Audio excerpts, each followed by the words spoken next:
TV aba amansane yena yedimu sini papa bena upe biasha amansane winyano baby Kumawood TV amansane yena yedimu Kumawood TV aba amansane yena yedimu Kumawood TV aba amansane yena yedimu sini papa bena upe biasha amansane winyano baby Kumawood TV amansane yena yedimu Kumawood TV aba amansane yena yedimu Kumawood TV aba amansane yena yedimu sini papa bena upe biasha amansane winyano baby Kumawood TV amansane yena yedimu Kumawood TV aba amansane yena yedimu Kumawood TV aba amansane yena yedimu sini papa bena upe biasha amansane winyano baby Kumawood TV amansane yena yedimu Kumawood TV aba amansane yena yedimu Kumawood TV aba amansane yena yedimu sini papa bena upe biasha amansane winyano baby Kumawood TV amansane yena yedimu Kumawood TV aba amansane yena yedimu Kumawood TV aba amansane yena yedimu.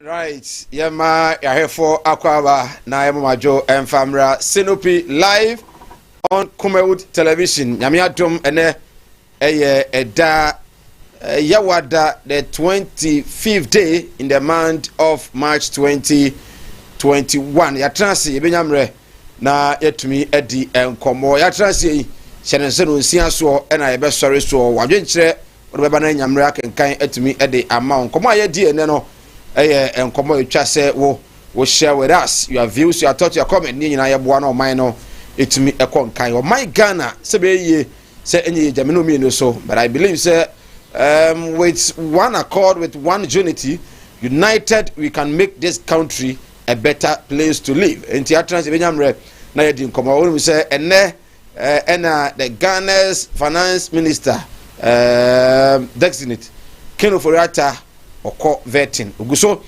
ye vetting ona in somebody that to Jan Bebre or say the issue of a Japan royalty deal adia Martinamidu man akonya amana ntumi anyine ho ano ho eto hu say Martinamidu ene no ene ni ye sa kwan so sanso na that to Jan say PDS deal no adia say kwa papa so ene fa ye nemum afuso akra ba ya abrogate contract no wonu say asam no quarter emrepemu ebetumi di ehon enkomo eyi no nso ehon nsem ewa ha ebenyamre na yetumi edi enkomo matter that rising from the vetting of the Ghana's finance minister designate Ken Ofori-Atta ebenyamre na yetumi edi enkomo ewo ho still the Rastafarian brouhaha and then issues matter that rising from above Mofra Bem Yunua omo Rastas pese na mo pese omo ko Atimata Senior High School ehon enkomo nei eyade say minister for education ebe sua nwoma me onu kwa befa so ko benya yare ahodo aba ho aduro no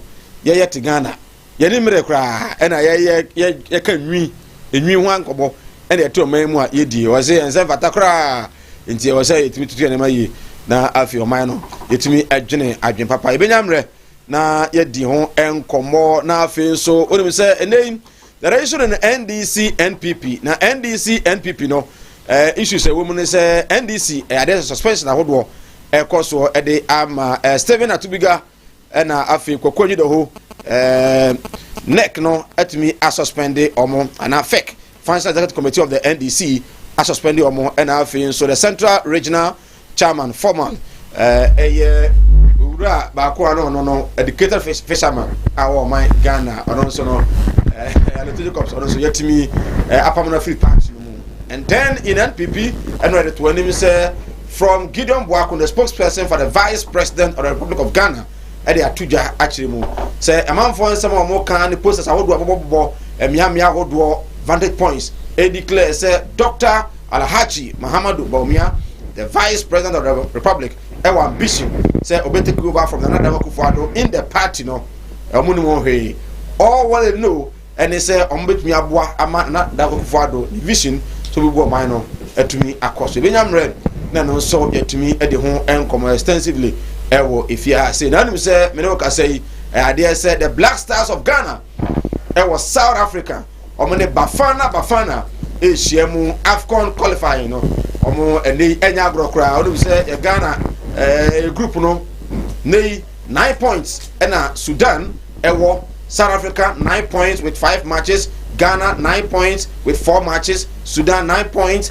with 4 matches ena afi so no South Tunami also so almost no ewo from point nei say Ghana it me qualify it me winning match we are automatically you qualify for AFCON 2022 but say yeah into me and we need there now be here and last the final match no and deciding who qualifies for the AFCON 2022 ibenamre na yedi ho komo kakra e wa some there doso so na mama gra dey no so kopie mu court any nsama hodo a aka wa ha ibenamre na yetumi ede ho komo once again yemo adwo na yemo akwa ban family sinupi midin ede Michael Nana Adma kon say Mike yatra si ye ne empanimfo no mu de awa manyo semu ene nyamre na yetumi asi enkonwa His Excellency Akwasi Ade Odike leader and founder UPP Amanyuku no ofia so and we will be joined by leading member of the NDC Alhaji Sani Senior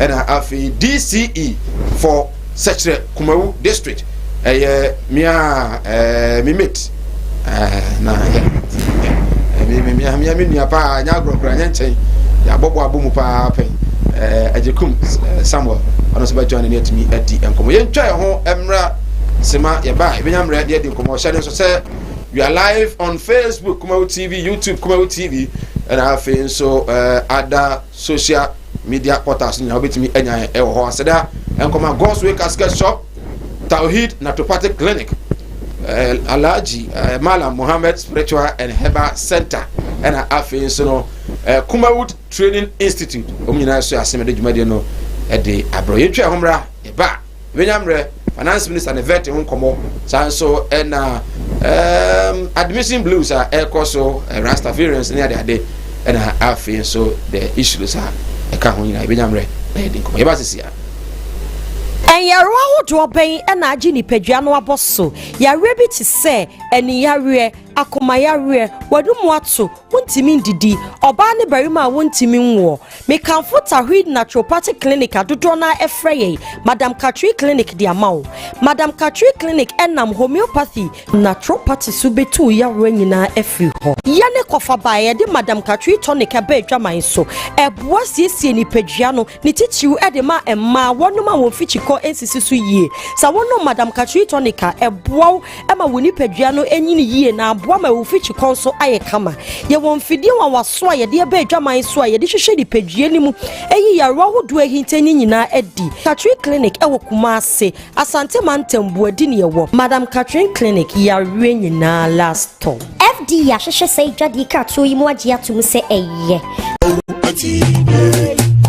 Oti animudia me manfo ni bintina mo ne yira ebinu be from ho se me yo omo asofo nso no mo nya ma asore ma akom obi o wa me ne wo kasa isko ka chino wa ya stroke no enko malam se bra ya djuma me ne da okay kwesie da edwo da ebana da okuo da yawada efie da ana menya adwuma na efie da wo beto me ya wo so me hwa because nipa ana wo homeda nyankopon eni homeda okay akwala na wa wo no akwala na nya 10 years eko 15 years on 90 da woda fom obi so ho wa akwala na no iso nsuo obi so ho so wa akwala no de ye ya afi no kon no ya na echi na da so ebia na ne techere ma afi na ne timi mo ye kete oh ha no chine techere ma te se abo wo no malam se nkasa fa na bra ebi so ho so a me ne ukasa o se ne ba no ono matrama do wi jot sabe ko ke abai ni nyina onom wasa glue ankasa nkra no wasa twi glue ka ho me ne ukasa o ba bi na wono ne kodaye afa de ye obe ma no kwati na twa wura mu a ase eya dan te se achichide eti malam se wodi abra oba bi ho na wode no aye den onu be ma hia pa na nsuo ni nyina saba bonten enti eno ntina ma onyem eno no wo ba me kyerɛ kwan no wo be hu no say abɛyɛ mmeremmeremre okay wo ba nyim easily piaw so ho adwiru ene danta de bibo ano Mala Muhammad Spiritual Herbal Center ebena da bia 7 to 9 p.m. ene ni hia Kumawood TV na yenya mmerɛ enwura sunsumu eno sukɔ na ohaw eda oso no Mala mohwɛ na onyi emfiri ho emfa emawo etwere yare bia edam wusika na ayira na wohwɛ ojapade bi na obi enam kwa bi so agye afuru nsam utu gold na opese onya emwa anase ebia kontuo enema ayeden amawo oba no odaso jonso anase akontuo enema ayeden amawa bra Mala Muhammad Spiritual Herbal Center na kache kwaw atibie tienie kwaw atibie Eastern Region eho ena Malam wo esikafo amantem wo de odu kwaw a wo so kwaw atibie uduru ho bebepa wo yira kora no a busa Unity FM ana wo befre 0246 647 247 0246 647 247 eya tie bi na entumi emwa piaw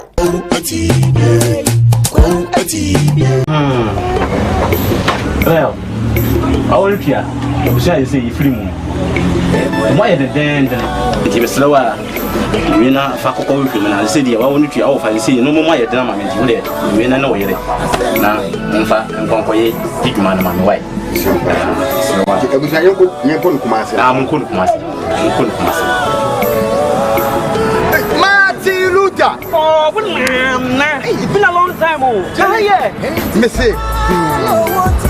Minia, obra kwantu ya o. Semina na ma ya nke twene ni ahwedan yo. Ne busu ya pani asoma me. Semina me pada ka. E wo ma se afamara. Na me so ya chini. Ye nya da ka yi. Yeah, Nansani. Nansamu na muda swa. Wo hia me de woni problem kra. Wo beje di se me free Dubai bedru Ghana. Ana me na na confidential. Wo to na nanu ansia do. Ni eje yi ni bo me so. E wa brede me ni kapre. Odu obi na kire me Ghostway casket shop. Ah, e wo kuma se labor hire. Me ko ho no ma. Anu musa ni me yes kan hye yo. Wo de bi ntwa no. Misika ye di ma me se me famra no. Ai swa, afi so ye se me ambulance. Na me sam fe de be da no enka. Ambulance. Ani je be down. Omu ye ambulance service. Itu ni problem kra. Ani na. Ye nya ni se wo benya sika kakra bi di ato ase. You know se kuma stay by plan no. Ye kwena mo ko kira wo. Some Ghostway casket shop here. Ye wona ka me bere. Te se de mo hu ni na. Ghostway casket shop. Ye wo kuma se Infantry New Town. Ye di labor office ne ben. Ghostway casket shop. We are the dealers in quality local and foreign caskets. Job training. Kumawood Training Institute. Say dear, yenimu na yeko. Ya sanso adi new programs kra ena ede ebremo. March mo ne da etoso aduonu enson 27th March ya. Eye Saturday ebe ya. Ye de eda ba ko pe esi ho. Akyerɛkyerɛ wo eniema wo ya. Ye nkyerɛ bi wo ba bia da. Car tie che. Ekyerɛ se car koba ye yusu atwam no. Eno na ye kyerɛ wo se na esi ede ye nkonya, ede gu ye dem, ye office, ye restaurant, eni ba bia. Ye be sanso mosquito spray we die eyasem de efie bia ni ho antuntum nie enu ntino ye kyerɛw tuntum adura wo be spray wo dem a entuntum bia ntimi nka wo we esase efie bia mu obi free hoba na obesua saade we esan se entuntum edi enya yie pa ye besan so akyerew car and motor tracking device installations ekwan ya ebefa so a wodi machine bi ebehye car mu ana se wo moto mu na afei baabi a ewo bia no watimi atracking no se nipa kura obetimi de bia hye no ho baabi onam bia no obehu baabi a onam ye be kyerew ointment for general body pain se obody no ehyehyew ana se honam dodo a ade a wode besrasra so a ebekokora ye be kyerew stretch marks removal cream yenua ma na stretch marks ayem ho bebre no me pa cho bra fa number na e de screen so no na free a na register 0244 294066 brane besua adura wodi be ye o stretch mask so a ebekokora ede amao afei so yeguso a ye kyerew tomato paste ye na afei so tomato yogurt se de sidi entos eye tomato paste ene se ne sidi entos eye tomato yogurt afei so ye nuanom akuafo yi ye da so a efrem se mommra na mommesua se ne si ye weedicide adura ye de himura nyina bra ne ye kyerew kama pa sa ne ma we nyina ena nyankopon ye adoma 27th March ya eye Saturday a ebe ya ye be kyerew simple na wo hu no simple jumadie baso ewo Kumase ahodwo Atenga Junction baby ya Kumawood TV wona anopa no nsia pepepe na afei registration no ye de nyina no nkro pepepe eye 9 am na anonso no ye de training na nkasa ahyehye so acha no 9 ne awie ni nyina na afei baabi a wo bia no wasan so akọ we nyina no uwie a ye ma pen drive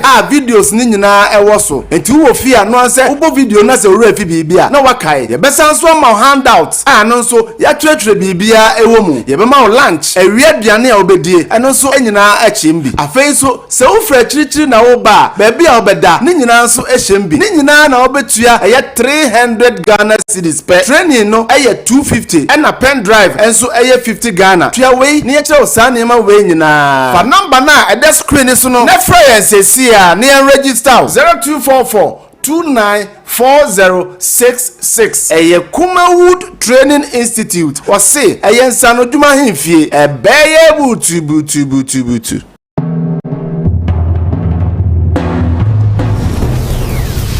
Kumawood TV amansane yena yedimu Enyero ahodo ben na agi nipadua no aboso right I'm wakwa babio famra Sinopi live on Kumawood television yebuso yedi enkomo waje che no beba na nyamre akenkan ede amao yafo no mo ya si atena se amenko na emo makwa ba na afi yen sha se ni nkoma ka cho se nei we share the issue of dismissal suspensions and battle for power in both NDC and NPP.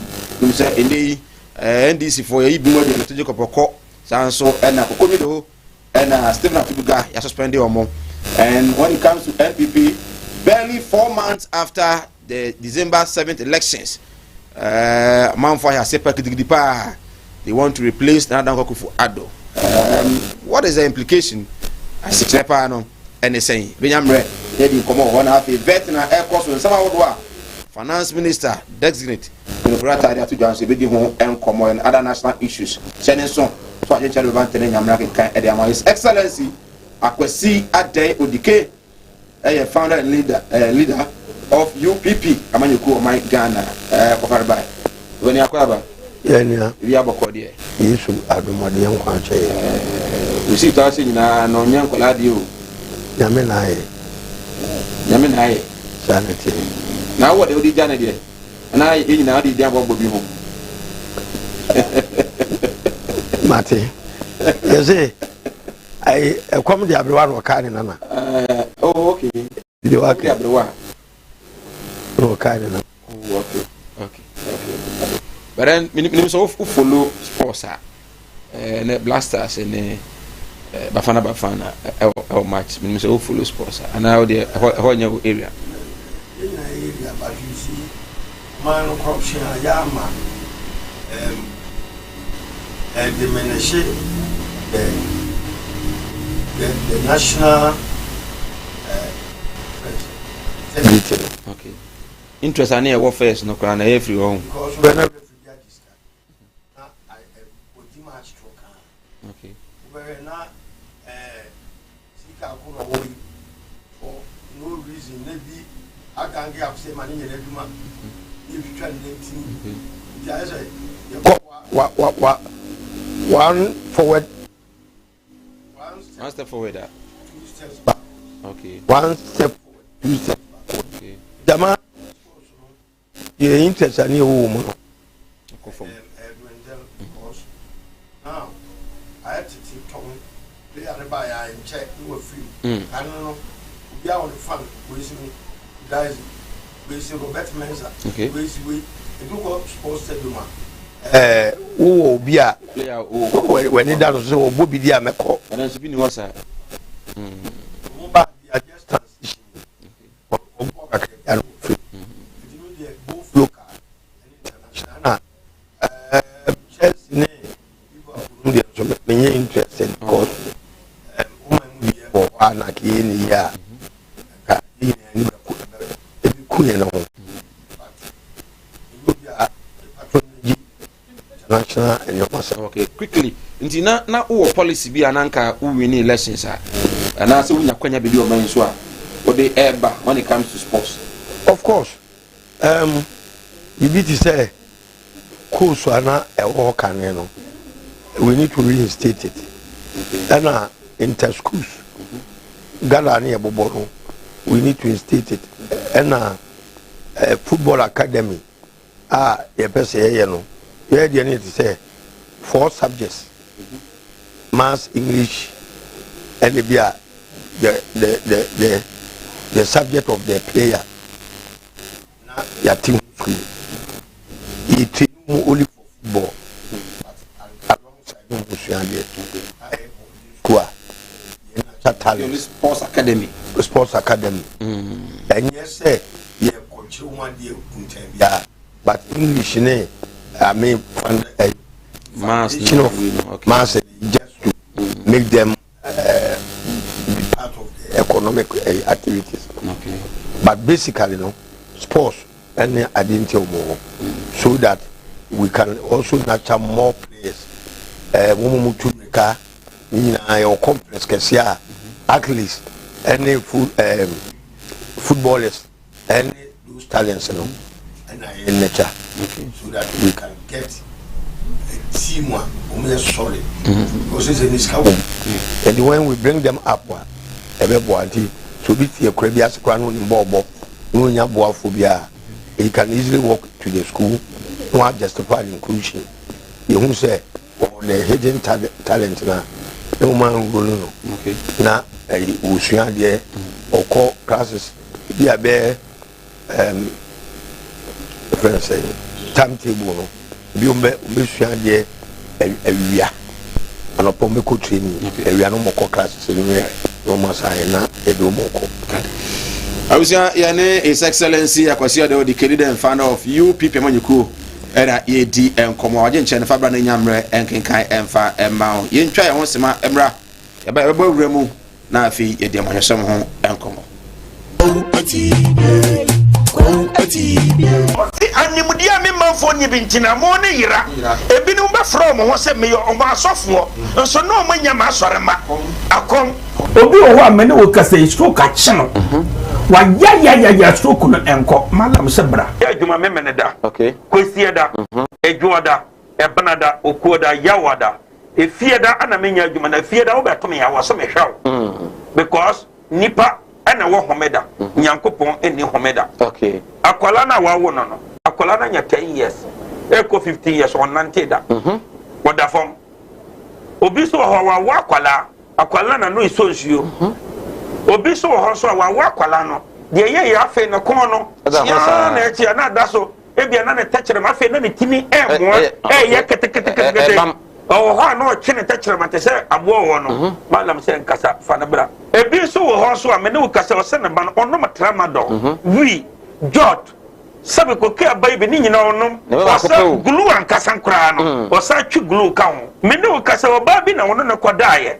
afa de ye obe ma no kwati na twa wura mu a ase eya dan te se achikide eti malam se wo de abra oba bi o ho na wode no aye den ono be ma hia pa na nso ni nyina saba okay enti eno ntina ma onyem ano no wo ba mekyerɛ wo kwan no wo be ko me say abɛyɛ mmeremmeremre okay a wo banyem easily piaw so ho adwiriw ene danta de bibo ano Mala Muhammad Spiritual and Herbal Center ebena da bia 7 to 9 p.m. ene ne nsia Kumawood TV na yenya mmerɛ enwura sunsumu eno sukɔ na ohaw eda oso no Mala mohwɛ na onyi emfiri ho emfa emawo etwere yare bia edam wusika na ayira na wohwɛ ojapade bi na obi enam kwa bi so agye afiri nsam utu gold na opese onya emwa ana se ebi akontuo enema ayedin amawo wo ba no odaso jonso ana se akontuo enema ayedin amawa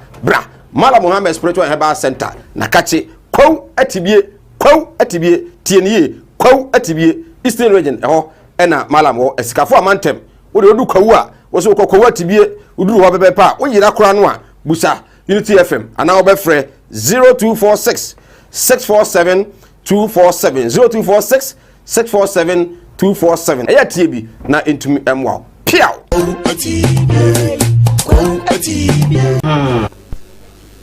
right yansai Emma Makwaba aha Sinopi you also live on Kumawood TV, live on Facebook, live on YouTube channel so wajen charo bantem ne nyamra kenkan etumi ede amao yeguso edin komo His Excellency Akwasi Adeodike ewa ha yan share the issue of suspensions. Is we hear NDC mu ani park ese mienu Stephen Atubiga and that of Koku Enidohu ma suspending no. Ilete Jacobs Enra Krata ba say omuli the declare free party no. And then oko NPP nso a the battle for power. Baumia Babontia be can say in fact posters e course nyina no onimu hwe. But nkrofo nso omoye behind the posters nso Babontia be can say they don't need the approval from Baumia before they can start the agenda. And the Baumia so onimu hwe omode omune push the agenda. Is it not too early for NPP to start this internal wrangling? And then you hear NDC in Swa. Won't we say the suspension of Kokonyi Dehu and Stephen Atubiga and dismissal of Jacobs no bit me are affected party no in a way. Yo, doctor, the woman say political parties organization bring it together people from all walks of life, different backgrounds, and like this year they say yanyanti asia baako say vision we any article no say ebeya ibetimi abetna omana be nyan so na e vision aye adwuma na aboama nsakaya papa ebema omama no ene omana fa no to ma pefra na enam say yenya imfi ma me baako yam ntino yo ade bi a friend constitution of a political party. Okay. Yene the guiding principle. Ebo amanyaku bi a ho ban. Mo so bi ntimi tia fa ho die so. Se wo fumu a ekwan e do fa so. Na sa constitution no en supersede Ghana constitution. Okay. Ento ya emre bi umbia o se ne Ghana de ne yepe. Human rights abuses in this animal in ano one pancoti to be found with this. The do register political party before say be register na a better more to moon. Moje forms na mo feel say mo person mo register as a party. Also the constitution can a part of the requirement. Oh, okay. Now you see the man lawyers. No more say any constitution no I dibu o mamran e pepe pa. Okay. Maybe I need defy leadership. One be a flag bearer. The hierarchy, no. Your chairman, secretary, first vice, second, and the regionals. And I'm no. Yes, say political party must be national in character. Okay. Only because I'm a party, I have a phone. Also, party, no. Unya krabata wo region biemu so that o mamuni na abegya to na natural justice our constitution so bi ye ade bi tia party ne mra ye wanamo ayitu yedi ka no party be tron say why we tia party and he appear before disciplinary committee for be him okay so mu him na say udi for no ma refer to the regional executives the regional neck for a sanction no more sanction no atuga abrew say ade aye no say asotwe wo udi so na wo se bu ya no ababaka usu ni so na on timi ne partner na so wa wasem and ajiko alotenu mu adie sana political parties na ye adwuma alote de mi hu ene say waba openly abeka so support na Akufo Addo ne ba wumia political party bia so enji hye no se ufiri ye pa o party a wo mu na chi eko support different party bia candidate a o forfeit o membership e automatic sinya evidence aye empirical dia e automatic te say Ghana na also person yi Togo ni also di na also Ghana ansa na ko yi Togolese sa pepe penalty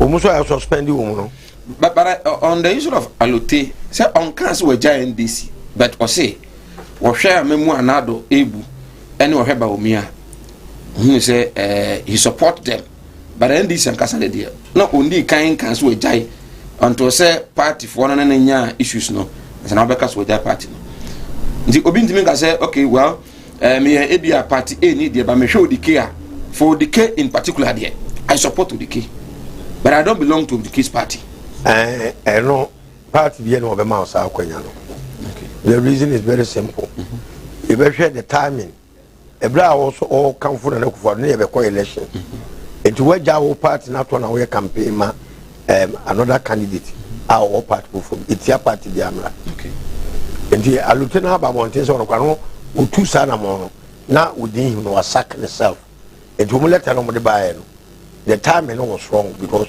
no afana 100 like that let you say alutena agitum say wa form party and you know no edika yi ni wadi and I don't think say a big deal and he say was so you know wadi so be it because I believe say NDC areno okay NDC amana kwanya bebrebe no order board so easy obey regional chairman ewo central region ejibi mumu de menina say NDC ho nyama kono kra men so pawo okay I will live and part ways peacefully with them because oko you never know if you are see the way ni na yese kwaya age wo so nyem fre ne kwayewa ebia na mu opposition no na wuti tum se bi so a enema bia wani anye ho no na ka wunya abotema oni pelefo trans ya address ya na political party activities no the woman say there are so many fashions upo okay and bia na fashion ya and umuna take the leadership mantle no if you are now you don't belong to that fashion and you are party but you are more or less not like you. Somebody in opposition ekobasa also jitum okay na oye di obetima aye abo party no but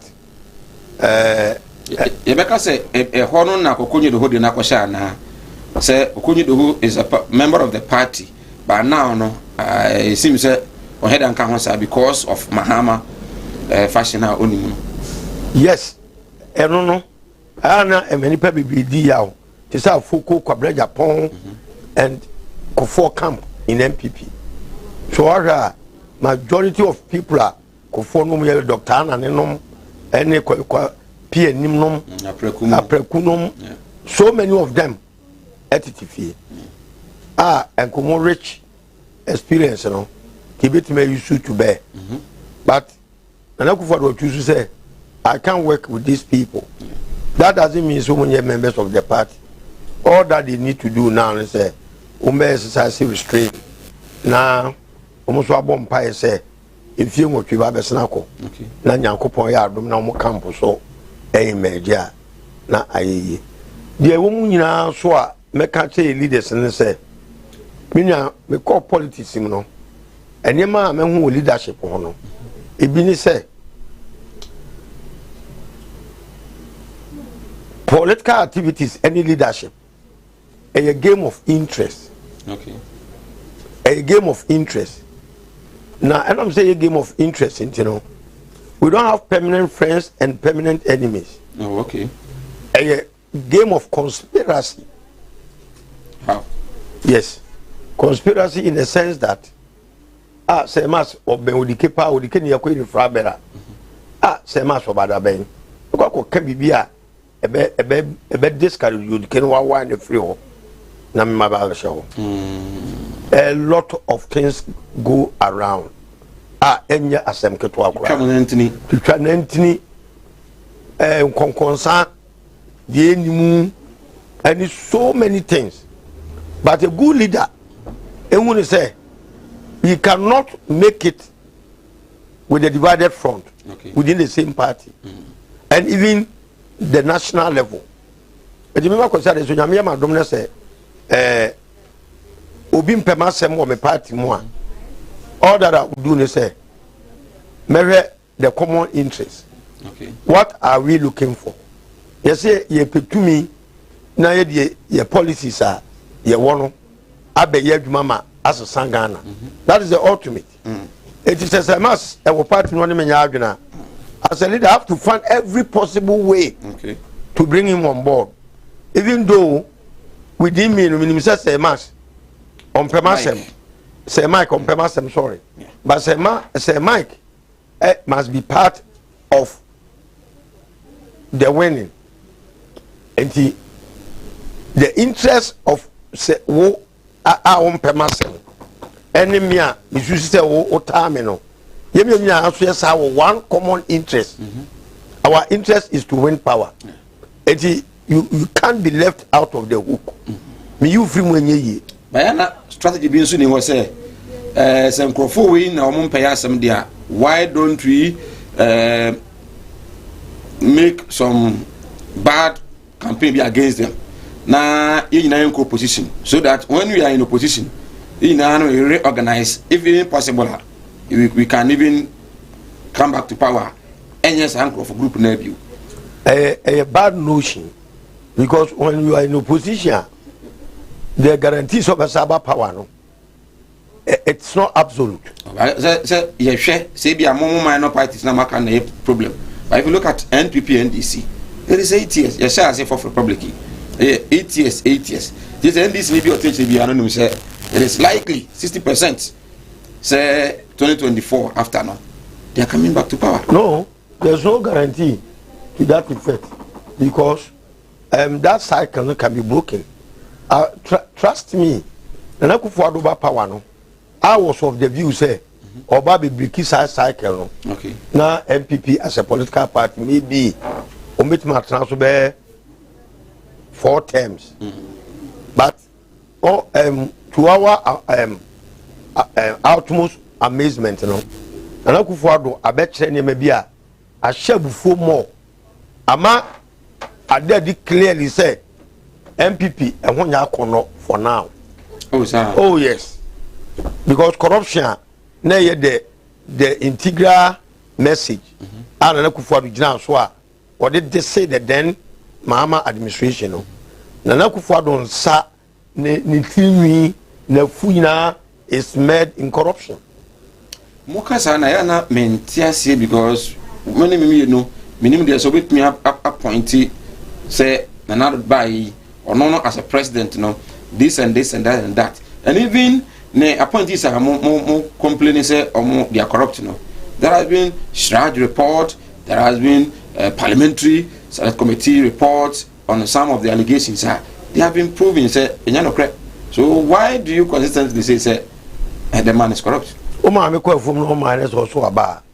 Ona come dey wo. Na utwa kuntumpo e ma asafo ayira wo da bonten. Yes, of course. Let me tell you, the political power is allocation of the resources and money.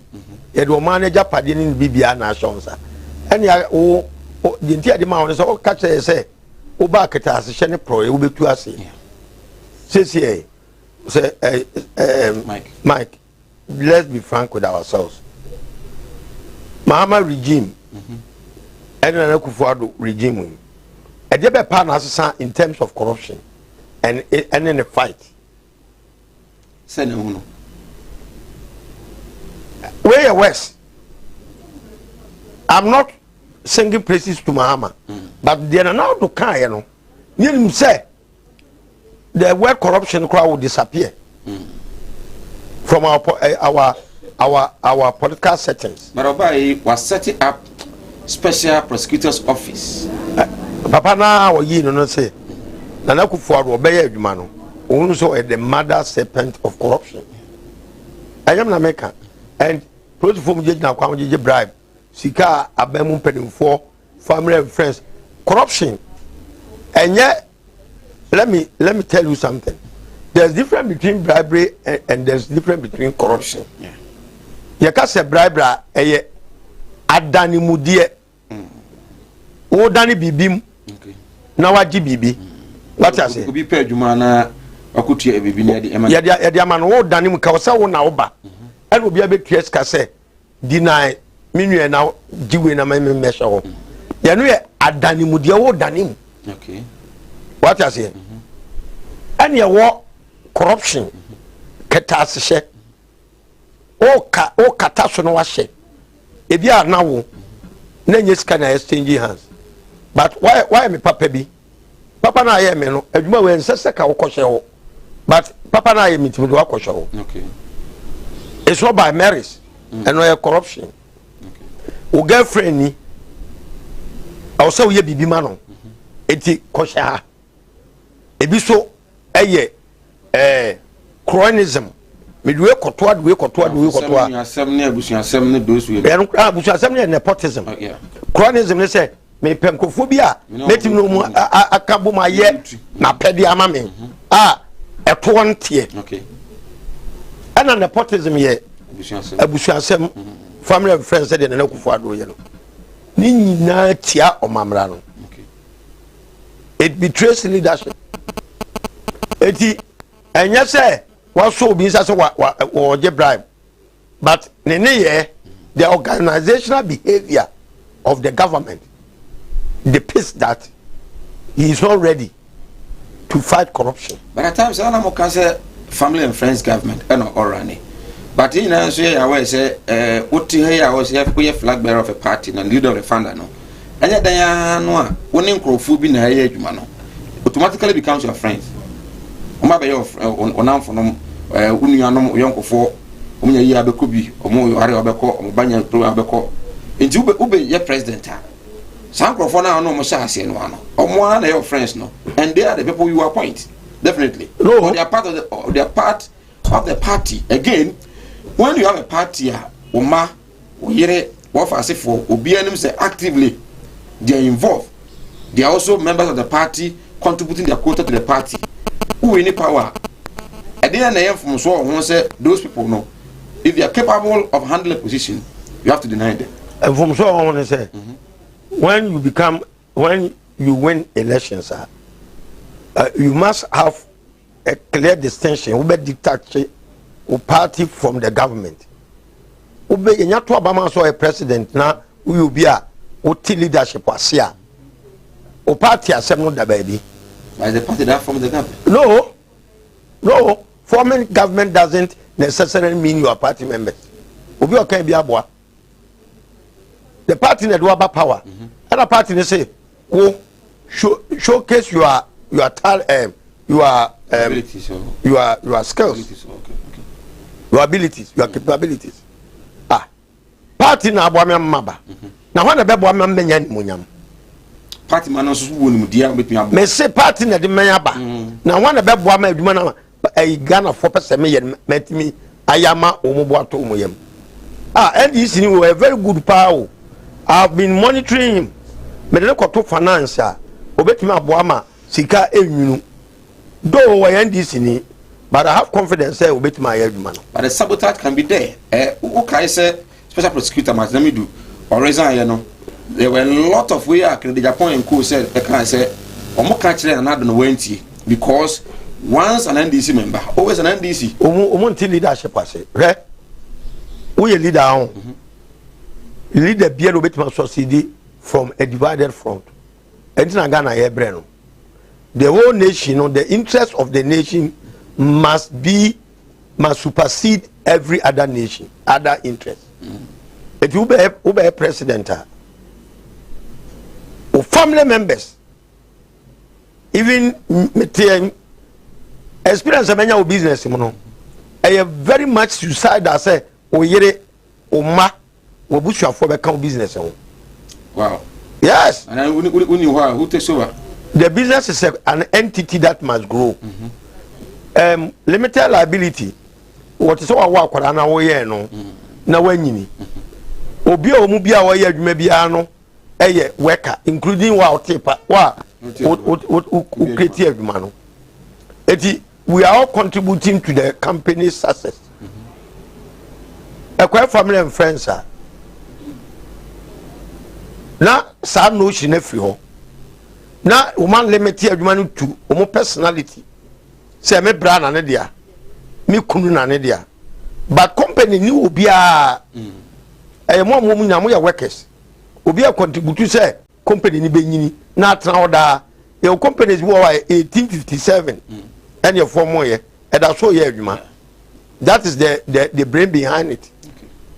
Your company be over yet in 1920 and that's all adwuma. Do tie no wu e bi kra de manyina ewu but adwuma no e wo ho the notion or the chance say say me ma montrechiri na yem friend kofo bitima boa ma adwuma na koso na ye den amuna mo ye beneficiaries it will be akwa obewu a no aye we say me ma no company ni ntua o muka but mo obi a ma adwuma ni mo company bo Germany Peter Hams na me on a shipping company na o ship me ma very big. God, we friend Thomas, one and managing director. Papa no mami still Thomas no. Papa ne Thomas na that's all. What you say? Africana, yeah, limited liability. We don't understand it. Oh, wait a minute, you don't show. Member, it's not nipa who ya na adwuma na gu. Oye odo ya na adwuma na e conform. Because of that. Eti o person a successful president. You pick people. You assimilate talents. And form synergies of many. And only Ghana for some now okay. And I say you are relating it to elsewhere because Ghana you say no crown we are president no a canon kanya president view to the neighbor on board about how it there's nothing like that. It's not happening. No. We also said my tell me do I you know any successive government be that boldness not to bring in any person inside the party. Say Nyame bom na be president na ma tell me do tiasia. I will employ him. Come at me do show integrity. But Ghana for woman leadership was it. It's no more quite political. Matemidu has an integrity to protect. Or say, I will not allow myself to be pushed. Me person be abe micromanage my conscience. And Matemidu is a hero. Krobia kose omemuni na aji twi ebo na baso. He did a yeoman's job. Or say the president ni push me no. Now I'm coming to do the back and call of him, but I'm for Ghana. I deal with yet. So I'll say, me prosecute other people. I am starting it from your quarters to prove to you, say, leadership is by example. It might tell me to the where I'm a hero. From the presidency in Sonombe year, no said, what can you know? Contumpo, no Caribbean. The president has the right to summon him before court. Said the can Kuntumba or the femino. Exactly. And he also threatened say president and can want to obey exposing more. And pass what can want to. Well, now let's look at Bawumia. Is it a strategy? We want to say a strategy, and I say it's in line with say Oba Bontiambeka say the posters, the flyers, the branding of cars and everything. No, also projecting him to succeed. That has been the trend that echoes Ghana. So Perimubia Koya Bina backfire or Senyamia minimum. Okay. And Contumpa and Penifoni Trachere, a Mebunua, Mesremo, a Mebuna Mutieme, Sadi and Mobianfa and Yanadi Bruni were responsible for the actions and inactions. Maybe I don't know. Massa, may Minisaba Omiaba Kumasia several times all mobilize people to rally behind him. Yeah. But you see, the entire Baumia President say MPP has a tradition. Kufuor any Nana Kufuor at the time. No, there were power struggle, but actually no Nana Alantin wants to say. Sorry, Kufuor Emma Kufuor at the wants to say. Unyabutin Mekwa Obeba. Oko and was support one mouse waba. In that same vein, a brand Nane Chematin struggle. Nana gave him his word, said him Jama Kufuor, a was Jama Semenko, Namekwa Waba. Otie. Because so and Otie, of course, one in the contest. no Otie, but the second you know one contest. What I say? Therefore, they have a succession plan. A conventional. You're trying to intimidate, but it is a conventional. Women say we quite we neighbor. And Baumia will test power no as a vice president. You know, when we say power is sweet, it will be or break it conventional a succession plan. And he started it. Baumia started it. Of course, Alan Camp is quiet, and Baumia Pumpu, Alan Bekwejano, Sana MPP. Baumia Pumpu, Alan Bekwejano. Oh, sure. You are not an MPP member, and even yes, and for you, who cut grounds, who TSF for no. I think most of them no as supported Baumia because they think that Baumia had been able to prove beyond reasonable doubt that when it comes to the NPP and managing this country is capable. It is not true. Baumia anyama why in akwa de MPP konechi mo. Was what $1 to boom. And a dollar grew saying of Pekin is saying every saying. Baumia send me brawak can and Timian Yeduma. That notwithstanding. So Baumia fee so be papa bia or bet me I bring it to bear on the economic activities in this country. I don't know. On farm one and equal for man subsidy. For a vice president, it is a ABR all year no. I didn't say president per se, any say. No one penny say Debbie, any say ya. Obit me for someone penny in charge because he's a vice president, not a president. Yes. In other jurisdictions, say you're more acquainted sana opinion resistiwa to save your integrity, no wrong. I would say I to be president, so I resign. Japan cried the commonest thing. I did was my resign to save integrity. Eddie said about me, officer man and Nado advice now on far, of which I believe because maybe do you say almost formal about 40 member economic. Yeah. That was not in MIA, we know. I think it's honorable on that. Yes. But Baumia is the head of the economic management team. It for your boss to bypass you and say, me ba and yaman koyi. And you retracted the confidence that we've reposed in you. Now, yanko form another team. As a team, no, and your crana o constitute you ya. A discreditino. That point, Nanko so resign because the president show clearly say we lose confidence in him as the head of economic management team. It means I had a tax a son and one penny per se because he got to the time now their man said when it comes to digitization of the country, you should look at that place. No, the constitution prescribes a vice president normally want a economic management team in the head and the police administration so. That and reassign.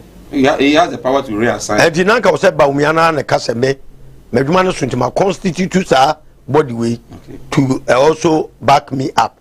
But for the president to do that, you know, it is clear indications we need confidence for Bawumia. Okay, so for you, the owner said Bawumia to me, my Alan.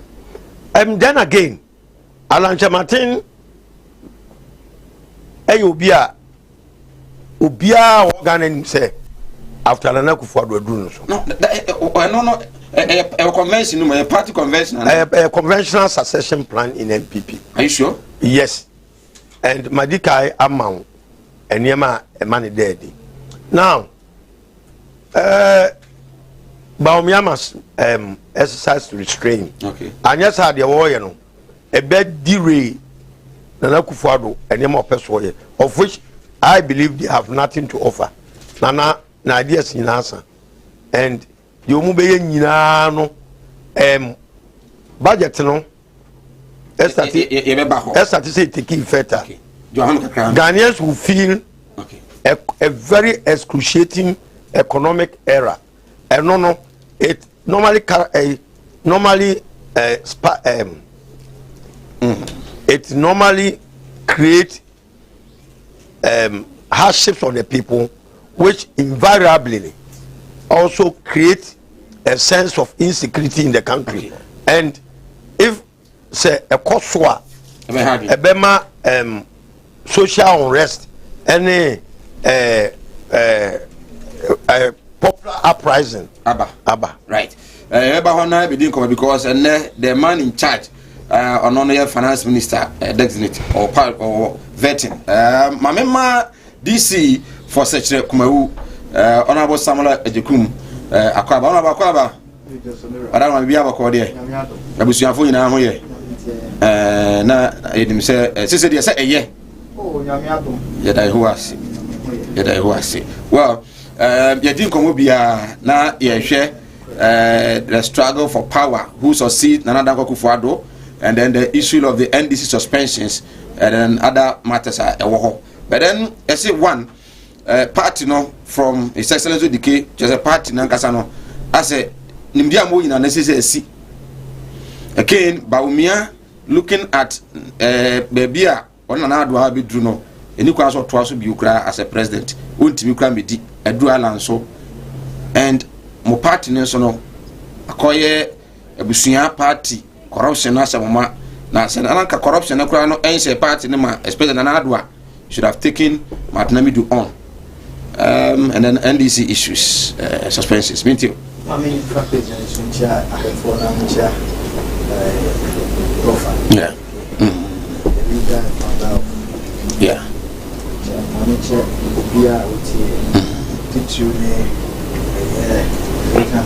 Okay.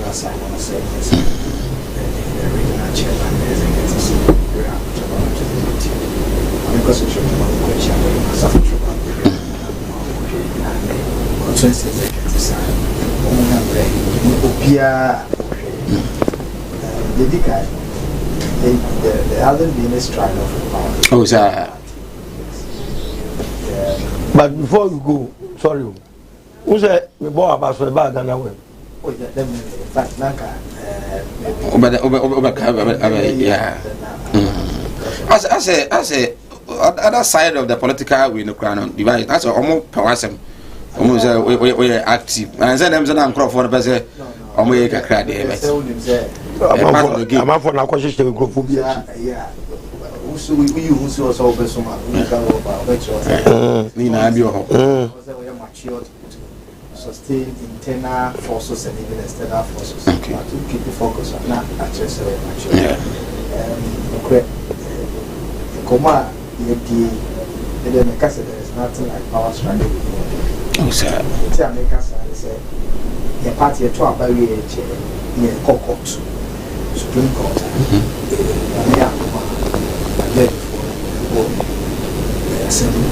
That's what we demand.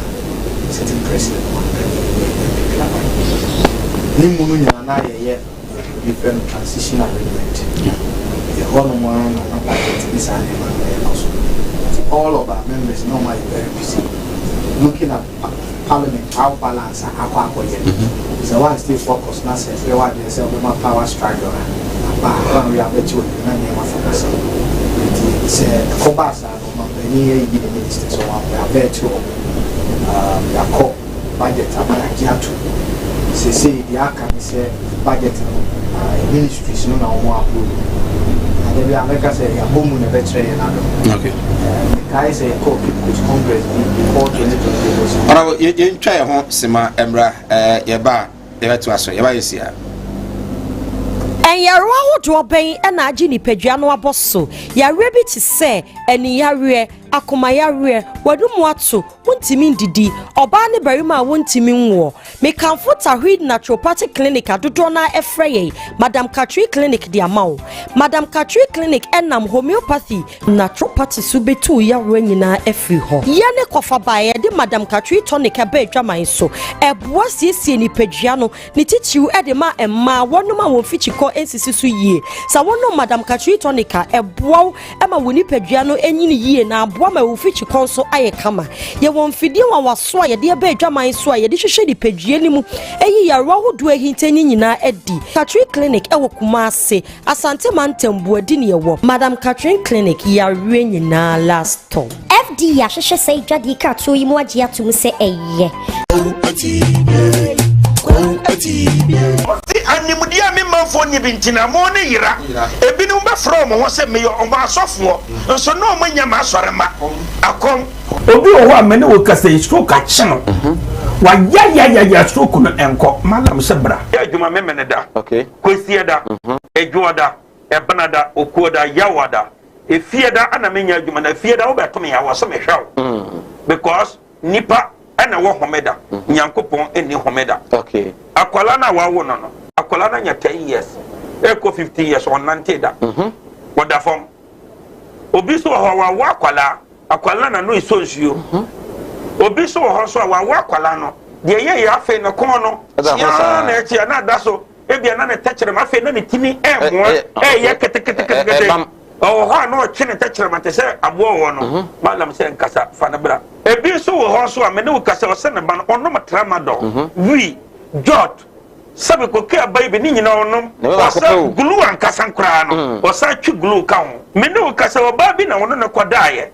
afa de ye obe ma no kwati na twa wura mu a ase eya dan te se achichide eti malam se wo de abra oba bi wo ho na wode no aye den onu be ma hia pa na nsuo ni nyina saba bonten enti eno ntina ma onyem ana no wo ba me kyerɛ wo kwan no wo be hu na say abɛyɛ mmerɛ okay a wo ba nyim easily piaw so ho adwiriw ene danta de bibo ano Mala Muhammad Spiritual Herbal Center ebena da bia 7 to 9 p.m. ene ne nsia Kumawood TV na yenya mmerɛ enwura sunsumu eno sukɔ na ohaw eda oso no Mala mohwɛ na onyi emfiri ho emfa emawo etwere yare bia edam usika na ayira na wohwɛ ojapade bi na obi enam kwa bi so agye afiri nsam utu gold na opese onya emwa anase ebi akontuo enema ayedin amawo oba no odaso jonso anase akontuo enema ayedin amawa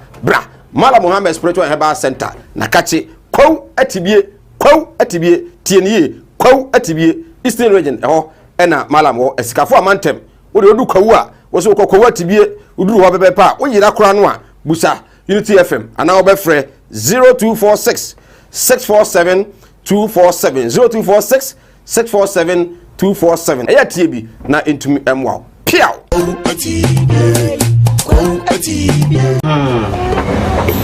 well awolpia obusia you say you free mu right yes I enwa kwaba eguso edi komo live on Kumawood TV Sinopi Sharenson say Facebook o join here also Kumawood TV YouTube Kumawood TV the comment no nyamre enkenkan entumi emfa mene his excellency akwasi ade odi kidden founder UP Pemanyuko no ewa ha sanso and district chief executive for Sese Kumawood honorable Samuel Ade Ejekum also ha yedi enkomo ye ni musa la disani ebe join here na fi enkomo no yatwa so honorable yeko na ye head the battle in the party NPP battle for power. I think that may make it submission clear the battle beyond also because it's early days yet. So okay, statement the party chairman, national chairman, the Barbon thing. Yeah. And the one you be a kaya. Well, I just say ubikra esusu se or ye bibi. I was at time beyond a titafo. Okay. anxiety your friend say anxious overzealousness say say can ene ekwan a does say obe try so be we starter e be disqualify it is a caution na aba me da leader no the national chairman and general secretary and omo ba ha koto all over the country. It was part of Roma is a movie and prepare. So let me catch you say a boom in the better and adult. They were Jumaye a bar a bayum koto a baby bear bosomi a deep bosomi and we and a fin here to Tonyama. When him said by the deputy ministers, the chief executive CEOs, meaning ambassadors, meaning a bit take shape. The baby around June and a bit to me at and sacred. And no, anyone said, now Munyama power crano. Somewhere May, now things are most of my appointment away. Not more power, Munaya Diamam. No, it clearly say your match. Your match, you can be clearly. But that's an Munyama power. Where's the more harder than more twasso. And think it should have been a bit easier. But a mambo no say, oh, transitive from one to the other, you have to restructure. Okay. And you can say, restructure. What I say, ministers, ministers, do repeat you. Don't forget, in terms of personnel, any rearrangement, any realignment, I'll be meaning I also okay. And son, why? Into the Mumma Emre. Now, Emra, and Mamoon, because this is a minister, substantive ministers, Naba. Yeah. Aka yura can operate and ne or call betting. And you say, I may do my nose so no, a beba. And the new patriotic party there, yeah, very focused. Okay. Sa fallout on a bar. A treasure your leadership, I will bet you say, Yemfa, Yem, I don't know my say, make my NDC there. Oh, yeah, why not? The same thing is happening in NDC. You're two are very and I didn't who you say, if you don't say, oh, we're crying balls. The now, for some people, only balls, only a could draw, bet me, and they are taking mantle. No, say one leader of NDC. Power struggle now, I started a Cosmebuana, even in opposition. But I'm only a do maybe I do more, and say, I'm going to watch it there. Yeah, I want my moon, so they have little to lose. If somebody will say nothing to even lose. And the a new patriotic party from a form to a throne. Nini na say be deliver support to era na na do danko Akufo-Addo any era Muhammadu Buhari. Now we to me deliver e ko basa ye benya hoden foforo sonko e de akọ because they say okay a timetable a proposed timetable from the aba afei na ye be ye new registration na ye to me mobilize ye crofo any cards they be ma won ye be congress around June thereabout. Yeah, constituency congress. Okay. Because so nearby regional congress, nearby national congress. And you bet me crash started a form noir and bear somewhere January. Okay. And son Abia polling station officers name coordinators and son about constituency, about region, about national. Now about primary say be ya hwe em rache bedwafo mpo ene a flag bearers. And it will be the last thing I be. It is na ade abe wo jawe kai kra say for the flag bearership no kra dey nyam no kra. No. Ko ba na say na man for here sentem sa no. Is it because e bi amu no say wan pani ne man koyi dia nsha ase an nya ne man temu a awe ana ne ma haya na. No, enya sa. Na maka cho say enipa. Sa na enipa ti. No say Sabi, you say the second term of His Excellency Nana Addo Dankwa Akufo-Addo. Entino obia osuse ebia osefatano. Or ambition, maybe or very not just on the Hobeba. But we didn't see that. But me know who be say the activity the about social media. Okay. The posters I video about era Muhammadu Buhari what the statement to cry about bonting. Yeah, era a free doctor. Or also so at the statement about bonting. Call it car. Say Emra said the bear in a bit me support to the vision of Nana Addo Dankwa Akufo-Addo because also CD and NPP best CD.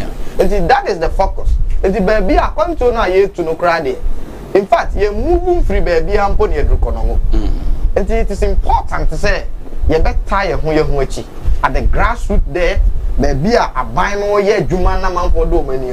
And this I say ye cause ade no ntimi ko starting free awie mu mafo okay eti memi momu de ubenya ba ku mienu bi a ombe strike ombe pull strings but enye official odo pa ma bibia nsi se obi be babonten se say the person that's how open baby tra now call next ambition dynamic many leaders I'm gonna say ambition in itself is not bad but how you attain it what would they measure how you attain it oh say this one no obi nka say eyebone but the kwan a wo fa so person we execute one way na one between twan amamuo no anamu say Ghana for na ebu o man no ma wo it is Ghana for obi kra nto aba ebinom so enyo political party bia it is any amakoyie you planting for food and jobs one district one factory warehouses akese ayesie ene nkwada yi ko school free SHS one village one dam e ko se ya e dia e kwan e be fa so a ye businesses a coronavirus e affecting ebinom a o mampani e the stimulus packages e ma wo MBSS a se nyina nyini bomu a afei na se ye ko from 1 near ko do 10 ho no mo 10 ho no na e be ka se why na o se fata se ye ni di akuna na muni succession plan bia party no god odike kasa no wa kirem se ko 4 time o ka kire nanado so nya botre beduru no so onya botre beduru no so nanado so ka kire Alan there is no way the party will bring Bawumia because more succession plan is that not true? I have read the constitution of the NPP, the leader of UPP party. Makai the manifesto, Makai party manifesto, Makai your constitution. There is nowhere from page 1 to the last page say you will a succession plan and I say inheritance. Don't quote me wrong. Don't quote me wrong. Is that what it is? Me say MPP our conventional succession plan. Okay. And everything. So I've not quoted you wrong. Woman refer rating. Okay. But I written conventional succession plan. Good. Conventionally. When him say your party, BBR say you are convention, quote and unquote, it's just like a law. But what you say? So Obekaya, me nini pidie, but me ni penifua, sebio, safo dunum, ne. Miami Krum lawyer to the work would be say if there was that succession plan and they will have come. Oh sure. I personally believe. Say emrani na nechere. Okay. But what you say? Okay. Yes, there is no way I be a metna ha. Na maka say I was say assume siba na obentemba. I emrani na bechere. Enti clearly sa na ma no a ebu ho no a ye tim. And yet, so they know can it's just by convention, but our convention is grounded. But will you support that? Say Ubia Brea or say man di and sana who fraba. The other na breaching Bawumia. Sa pusa question. And no one busa no. David Busabi. Say the wa bre no and would ye. Nti Bawumia e ba ye nche. Ana na bre aprekwa bre. E mu ni camera and sana. Bawumia ba. That is why me catcher will say your party believe in democracy. Until you aba. Okay. What is the measure? Whether old generation, new generation, it is the people who are matter so and they will choose. See that catcher say no so I'm ready. And then that. Until I'm ready, none in crab and the betray. Mama influence him dear. See we buy entry you bet. Because parliamentary no southern cost of no, you are being prejudicial. I'm asking because of what has happened in some of the constituencies. When it comes to parliamentary elections. You are talking about presidential elections. Yes. That is what you are talking about. Topic Adamami. Topic Adamami presidential. Ayi na woka. Masa. So minka parliamentary issues biya. Masa. And it's important to say.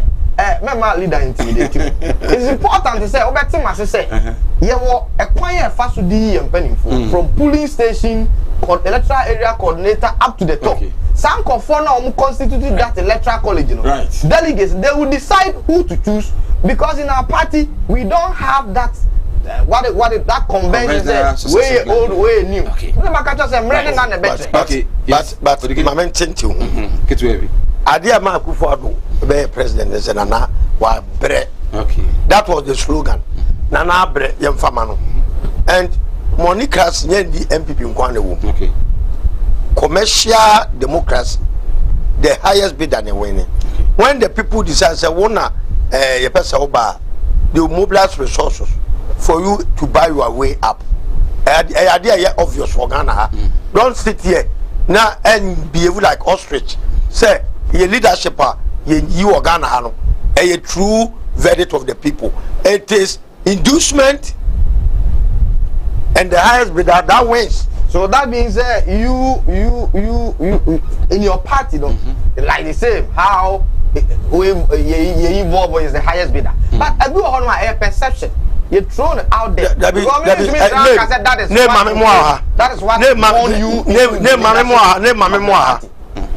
were so many instances, sir.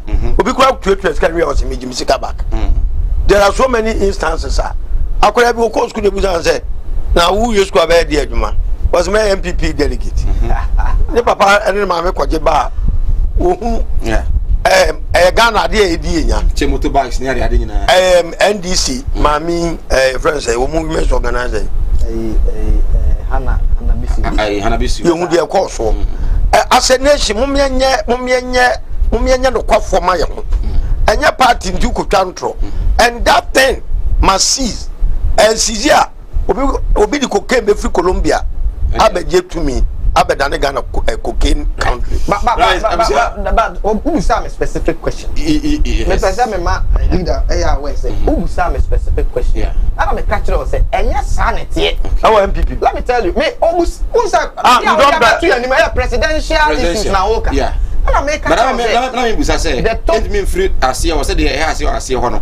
I'm a make a choice based on the topic. I would have too many. I can't deviate rather than answering the question. So, and come here faster and Fama Tawhid Naturopathic Clinic, Madam Catherine, and here come for a day ama or Body Junction, and Omo was sending some say Ariano say say hepatitis, diabetes, say Yadia Bia Haubiano, bra na omuntimi emwa sanso e na ope edro awo nwa ye den e de amawa so bobe amawa tumi awo Madam Catherine de eni omu efitete hoden etu na mako yare bia ha obia no ko na omu entimi emwa Tawhid Naturopathic Clinic obi hu omu e Obodi Junction Kumase 0278626262 0278626262 from na omu enye so sanso e na Mala Mohammed Spiritual and Herbal Center e ko atibie escafo amante ho na Malam wo na Malam say enei adwuma na wo pe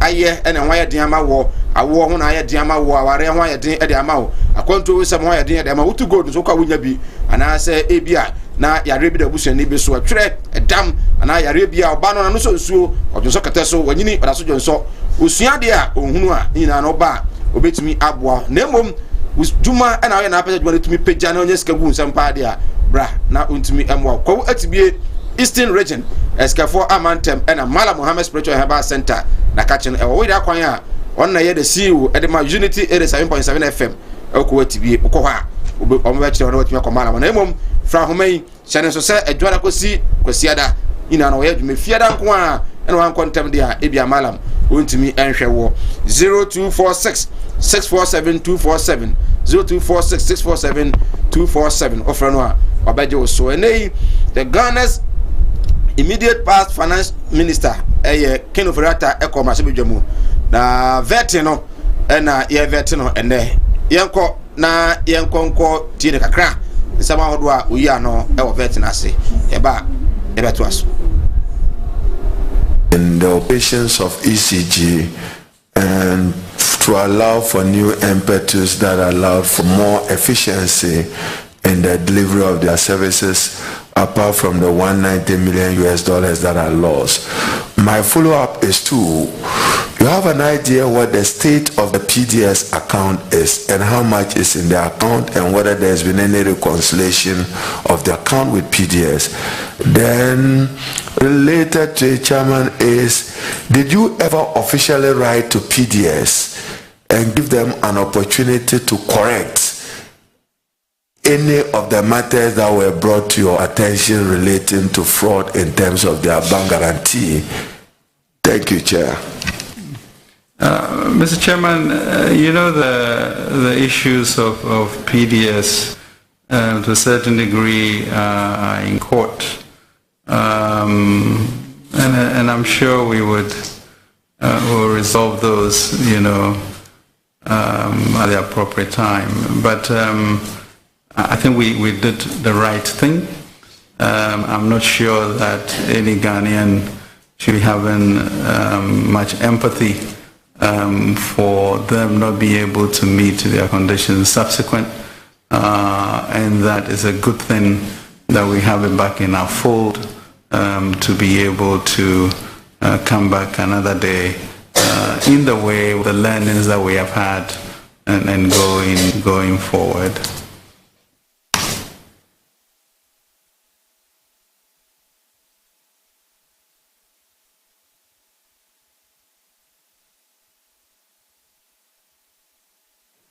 Yeah. Mr. Nominee, similarly, in the famously Ajapa deal, the gold royalties monetization transaction, the gold royalties monetization transaction, similarly, I say similarly because that is also a concept and a policy which you inherited from the previous regime and tried to actualize, and it fell through. It fell through because the president decided not to pursue the transaction again. When it is being discussed, it tends to revolve around an opinion written by Martin Amidu, and you've vigorously tried to say, look, Martin's opinion was written without regard to the right of your team to a fair hearing on the issues that he tried to raise. Granted that. But ultimately the president decided not to pursue the transaction. Is at that time, President decided not to pursue the transaction at that time, even though he's announced again that we should revisit the transaction. Now, with that failure again to implement an instrument that from the analysis was going to likely raise about $1 billion for us, front-loaded for investment and then later on to be recovered through our shares in the various mining companies. With that failure again, why should you continue as finance minister? Thank you. Thank you very much. Mr. Chairman, I think I take a great reservation with the issue of failure when the honorable member knows the facts of why there's a change in direction. I don't think we should encourage that. Besides, with regards to Ajapa, I think we have made it clear that the issue of the use of our resources have been less than optimal.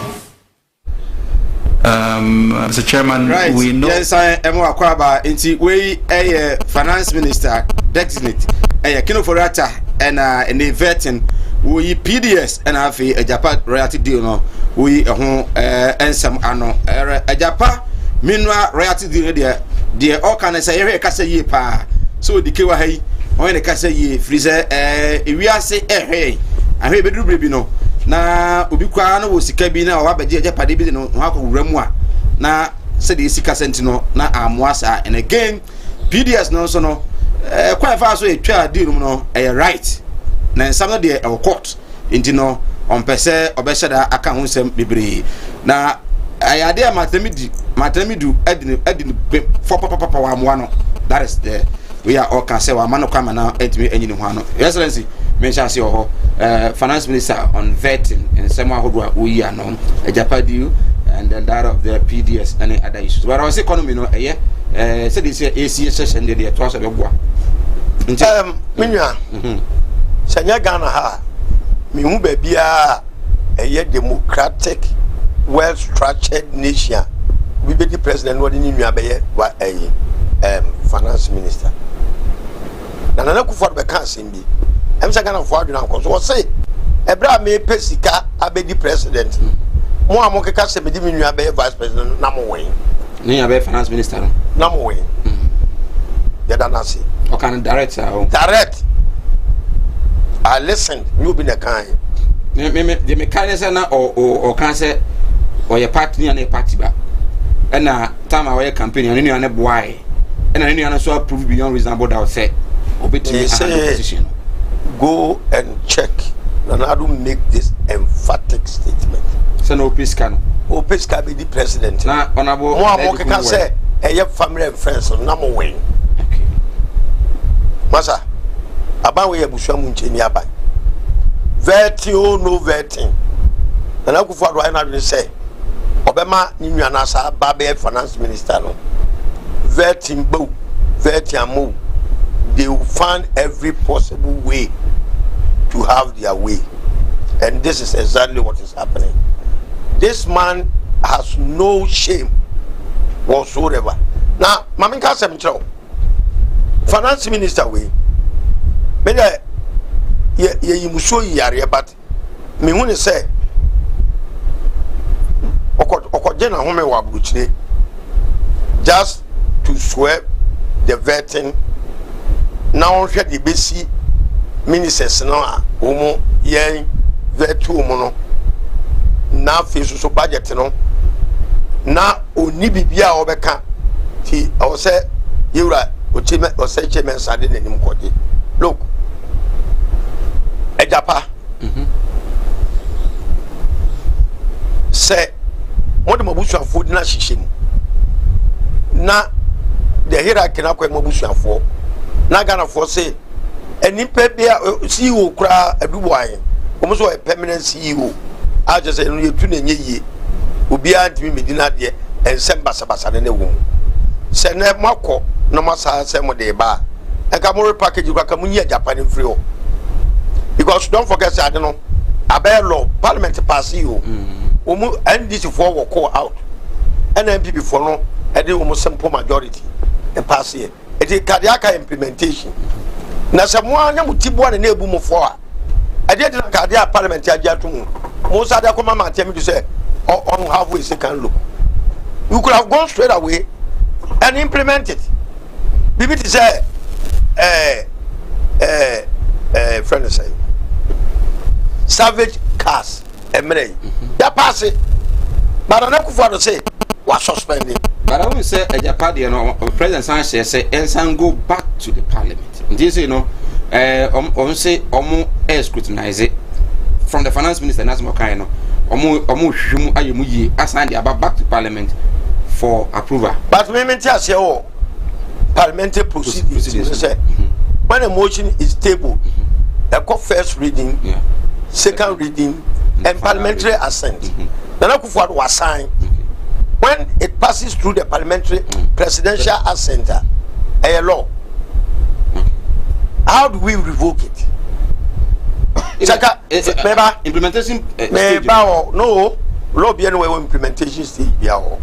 Saka first reading detected anomalies, then it can be brought back for correction. And our second reading anomalies, it can be brought back for the anomalies to be, corrected. But I've passed it through all the stages. President,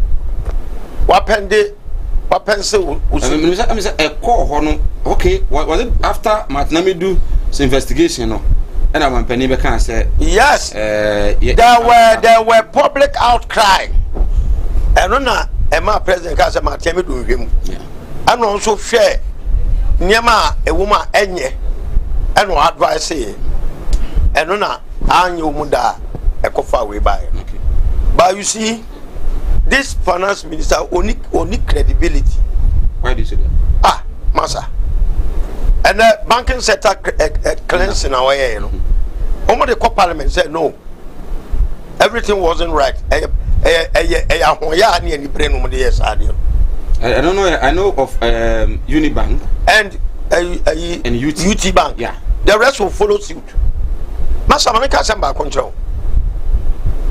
This finance minister came to tell Ghanaians, say, the banking sector mess, you know, we need 9 billion to do a bailout so that they can be insolvent, resuscitate the companies, right? At the back of the formation and so on, say, I do not be a limited liability, no matter what happens, a demand was safeguarding the protecting about national assets. Say, Nipe woman, they can be sanctioned. But for a president to stamp on his authority, say, Edmund Yen Scrapono, if you see baby noir, a year,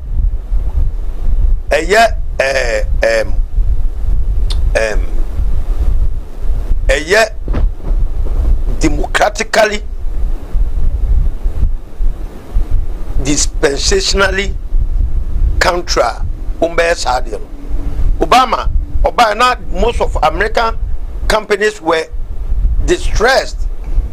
Or from no say the owners of the company, mo private jet no nyamani na no mo fa ngufo. Okay. Enipa na ye mo adwuma. Yetimi manipa no kotena fie. But mo ne ye bia mo ye as leaders no, ena ma company ni nkodenim. Mo fuga lifestyle. Ena ma company no enkodenim. It is a discable shame dia. These are the conditions. Mo tomo na ye manager man samra back on track. Now these are conditions are yempe nyama we yempe sa mo be unim say ofuriato a banker or opposition ana what targeted some bankers say about numbedi, and this is exactly what is happening now. What go banks and who go ni we ya mo be ka che say mo spend 21 billion abra 9 billion e betima ma aduma na tena ho na we ka say aduma ni atwe perpetrators na so. Now they are spending 21 billion. Almost 22. Almost 22. I've heard say banks, existing banks are canon. Before tax, we levy almost 5%. And from Kokon Kano. What are the Google banks? Where are they? Umoma Sagan is Kanako Guabuchino. Where are they?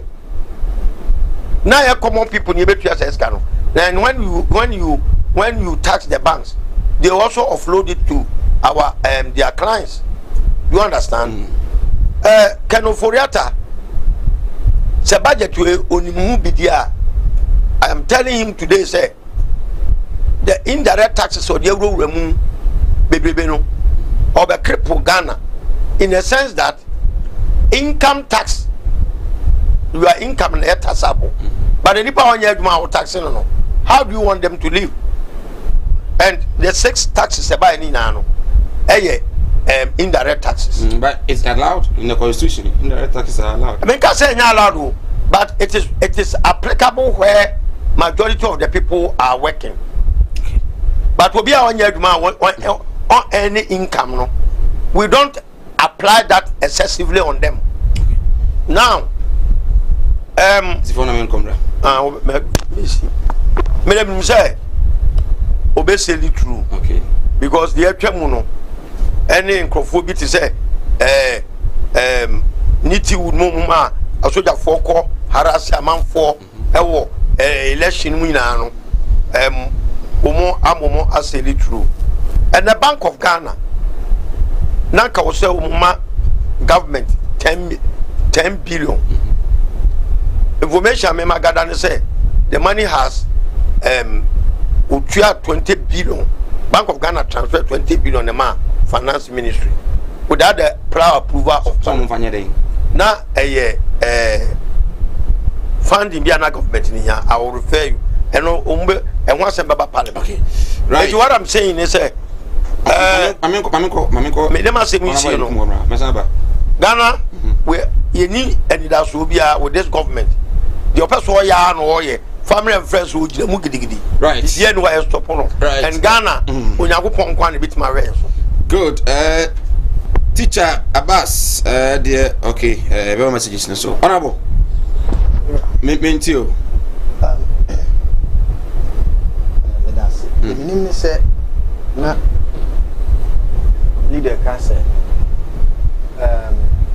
banking clean up exercise it means we are saying baby ada no ankasa what say ye disika no ye gu bank na kura sa no okay that's why I'm sorry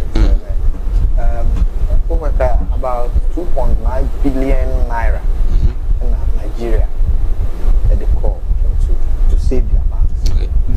Collapse bank, banks, no? Yes. Entirely. About 220 normal banks, no. Microfinance about 820. Okay. Revoke to do no license. Now they 224. But a wrong move. And the free honor. Nigeria credit rating and then near many agent and national.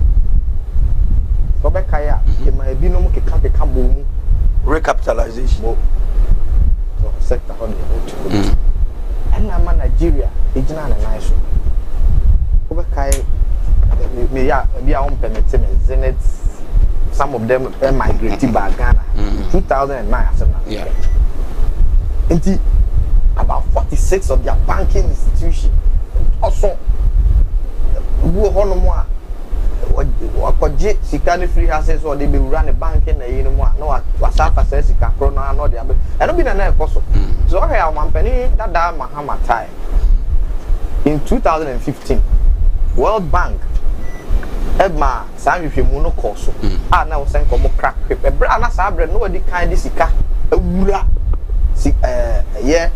Bank for ya bank ya na emu ninanko kum edwedwe nti me who say BSP it's very important and I have listened to leader Ebra previously about solutions are not all profile towards any all the banks are not strong ebi ho no ma ya emu ebi ho no mo a ye kambo yeah said the beya private sector no ebetumi ejina ne nan so na okopebo se a nti bank ni si okakraka but bo say sika bia ni nti obi ho no okope ni sika kra no a na konebra and I believe say era oforiaka was a veteran as a nearby Emma who defended say it was the best decision to him I wasn't on mine take it na sa appeal we na say kai swallow no 2015 we an swallow and the cofa a cripple financial sector se base when to me anye ehyehyeye wo fie a year na say dodo na about 4 million Ghanaians that is the estimate na na omo kwadwa so be kaya ebra da bi am like say Greek financial quackman ba you know afene ni pe ewu rough na Roman for say omumra no say oh sure one confirm you but they have to change the law because na enye their fault nipa no credit bonko hwe ni fa na sika kokaru na e wo so ku no sabi na ke beba Ghana it's not true nipa bebre na nko be hwe won kra because all share the see Midland Midland savings and loan o hwe baby to say the na wa fija si Eagle okay any Eden nyema nipa famu wo ha no ogina ho no ma na se be obo no ho adagya wa kosa abrekwa na mo ya adwuma o okobi oso okope ebi asika kakra na ogina ho na owu anso ni mu ha na obo no ho adagya ma bebre amukọ kwan so sika kokeka so now also Ghana no etumi pesika the same situation but saving the situation no was that finance minister Bekan said we could use 9 billion to save the situation. I think what budget upon budget, the entire economy. Because at the end of the day, what was on paper are not yet implemented. You could clearly see, say, more were even coming. Share a binomo honomo, I'll share microfinance. Microfinance. A collapse, about 300 and something. Okay. And you could see that uncle for way in ano. Omonye from so from do musika koto. Owe PDS. ochiremu adeɛ baako a mani gye ho ne sɛ wafa document na hazard na ɔmo debate PDS minority ne majority then input a call mu no because previous government no under Dr. Kwabrado for making attempt to do such a transactions I be boa Ghana because me say me ti ase de bia da say edu time a yekope koko ani akoji loan free cocoa syndicated loan na Ghana sa akotua we can say financially ye gina na so a ye gina na so a they can even go in omo abetumi aye niam bi but Ghana sika send betumi gina na so a ye omo kwa say step out of our bounds baby aye tie na ye kokko digwa but what you say this sika digwa wo financial sesi ya me no ka say Ghana enye loan so yetimi invest na $1 billion eba Ghana economy no na ye him say saa niam yi a agudi e sha sase ase ne saa niam a ye gigi no na ye de eye business ye de transact business international stocks ne ade a eti the answer of the man Yera Mahama Yarega o say yes yanya consultation yen consult ahemfo House of Chiefs region and the national yenye say you say ususu say a coin way a ye faso na ya transact business so ususu say emwa for alternatives bra na yen nyina yen discuss no no man pani ka say osa be back afi ma me make correction be I did call parliament no o man pani assent okay after say parliament approve yeah o man pani assent okay because there were a lot of hue and cry about it enunti ano hu say no I was say a Ghana transaction na yeko there's a parties nyina we need to satisfy and now the public opinion na e back one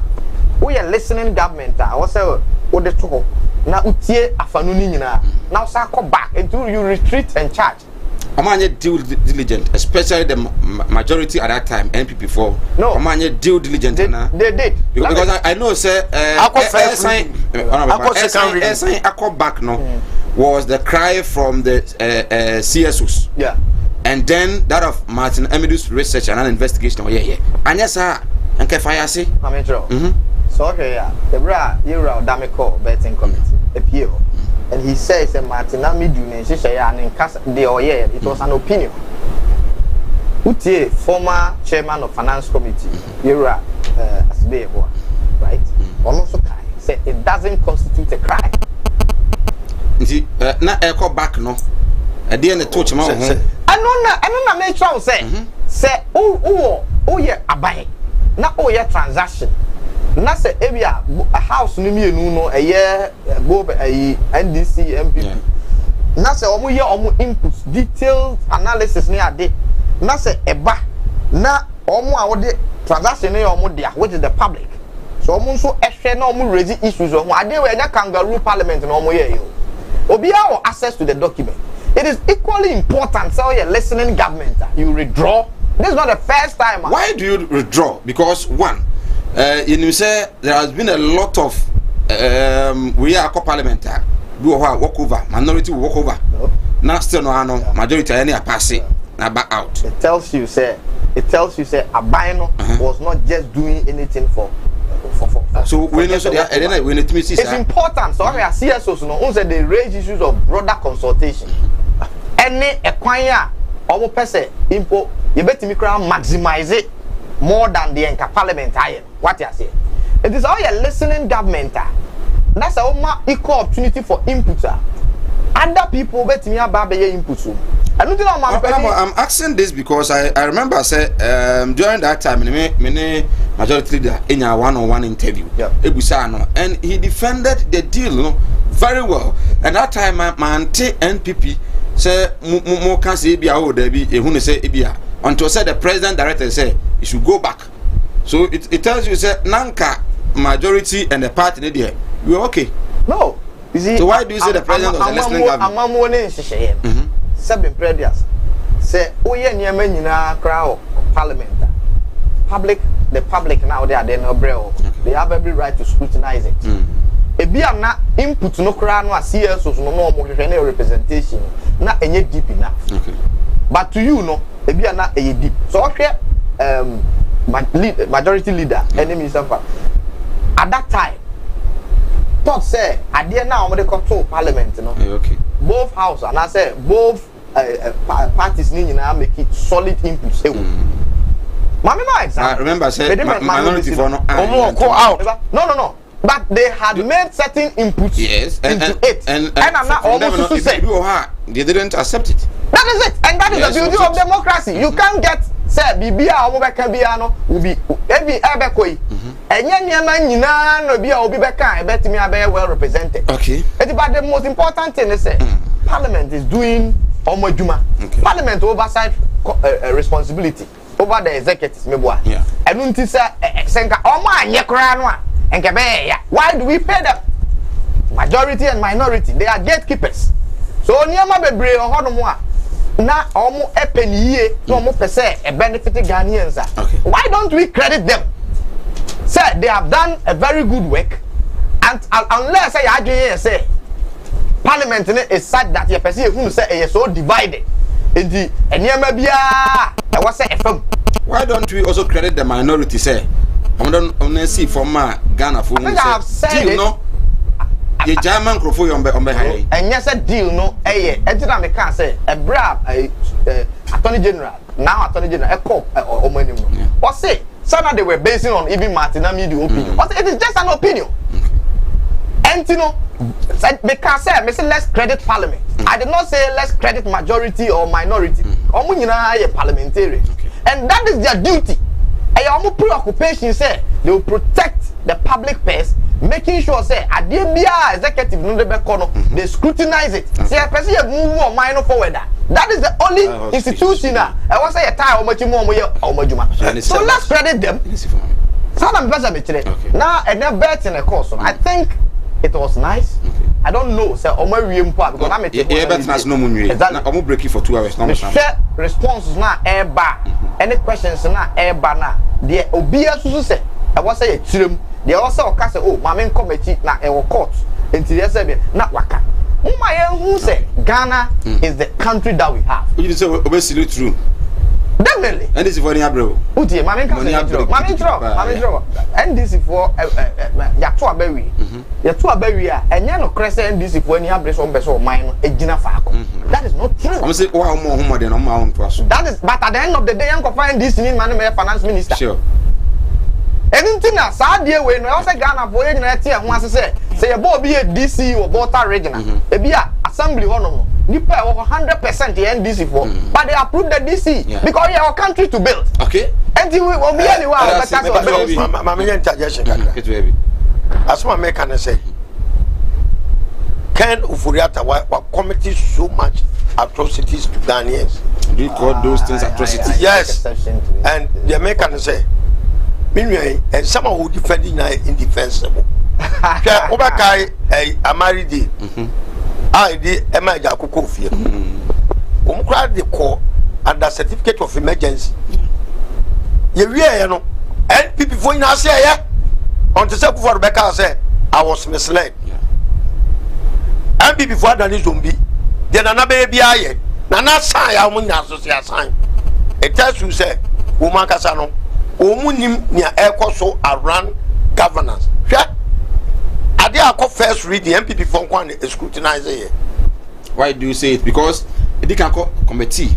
Yes. Committee will finish their job before it comes to the parliament. The plenary committee follow a recommendation on the buy. Now say plenary no discuss. Anomalies. And the committee pinpoint all this because committee and this was MPP also. Then they raised this question. They said they have virtue and this for you know so. Omonde umano do sembe ko parliament enim. Say the empa ko ano. Eti ye die hunu ye ne say obedi finance minister enye yi. Now house atoaba. Now with the simple majority amana ba betra so as minister. It doesn't mean saying this is for so. Okay. That is where a Japa backfire no. It is a German suppose because say woman who from Sobia or none of the Kufuado the command to say public outcry about due diligence. na ye due diligent mamia James Abuzumoto wa ede say bia na begin no man okay right never said ever God's Way Casket Shop aye no wanya God's Way sebra na ontumi emwa if nadaka de ne bo form betumi moto na kakra utua wi a na akwajibu akwa be ye wi na kutua sanso na apa ambulance ahan a obenya bi e de amao wo pe video coverage ni na no obetumi abo Kumasi Asafo Liberal about ho na God's Way Casket Shop akachi no ewo 0243 737 457 Kumawood Training Institute nyame adwa to the 7th and training no eba so makachiro say we are brantie owie school tifie ana we baba wa owie school tifie maame a otifie adwuma ko na osua otan so ta wonso we adwumani e wo se onyansa ne bi ka ho na say odwuma no kwa no oliver what me aye amana boa nei sanba bi wo ho weekends with me aye na waye nie enti soap making beat making sanso and tomato paste e be kire wo e be kire fa so ye deto e be kire kwa fa so ye brown sugar snail farming ni na no ye be kire na fi ya kire kwa fa so ye car tracking device 3D epoxy kwa fa so ye with the size pesticides ni na no ye be kire na mo a monya stretch marks no e be kire nku abetumi aya repa ni na atumi e dey flow one day and them the phone no e dey be kire wo nyame atuma memendai ena eba so ewo Atenga Junction ewo Ahoju Kumasi ena eba so bebo mode ha na wa Atenga Junction na Kumasi wa ofre kire aba na beda nyame adwo chena memenda na ya kire na no hotel beda nyina e free we dey nyina no e free 250 Ghana cedis open driver kan ho a ya je 300 Ghana cedis pe da ba ko ne dey e kire nyame adwo memenda ena dwumadi no eba so bebo mode na efre ahoman 0244 29 4066 0244294066 fa hunremu na entumi emwa mentwa me homra just in a minute na afi fa de aka no ento aso well all kia obusha you say free mu mo ye den it be slower we na fa kokko we na say dia wa wonu tua wo fa say no mo ye den ma menti we na na wo yere na mfa nkonko ye diguma na ma me wai Ebusa yonko nyepon Kumasi. Mkon Kumasi. Martin Luther. Oh, nah. It's been a long time. Oh, yeah. Mese. Minia, obra kwantu yawo. Semina na ma yanka twene ni ahwedan yo. Ne busu ya pani asoma me. Semina me pada. Kumasi akamara. Na mi so chini.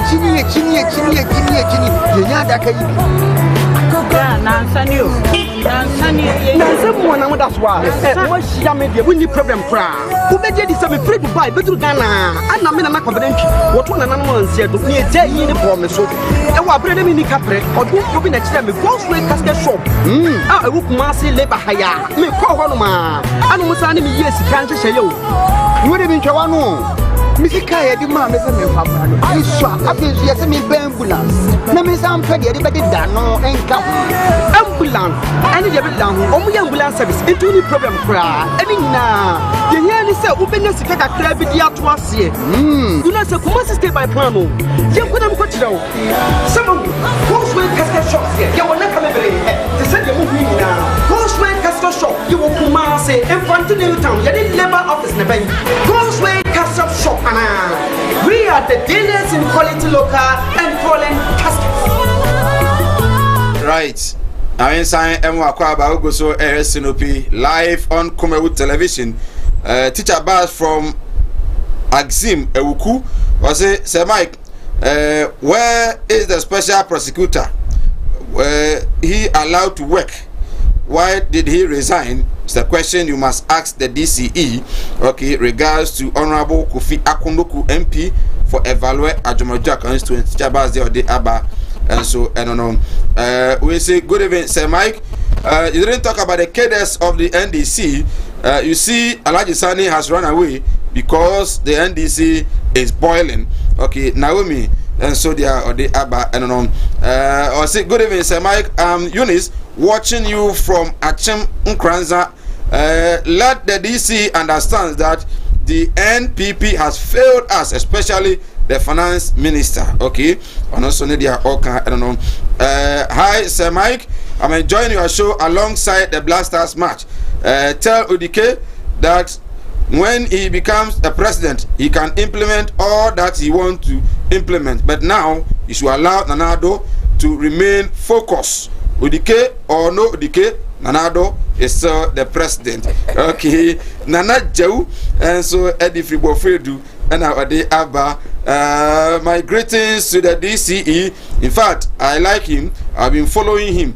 Tell him to admit that at times our leaders have been failing us.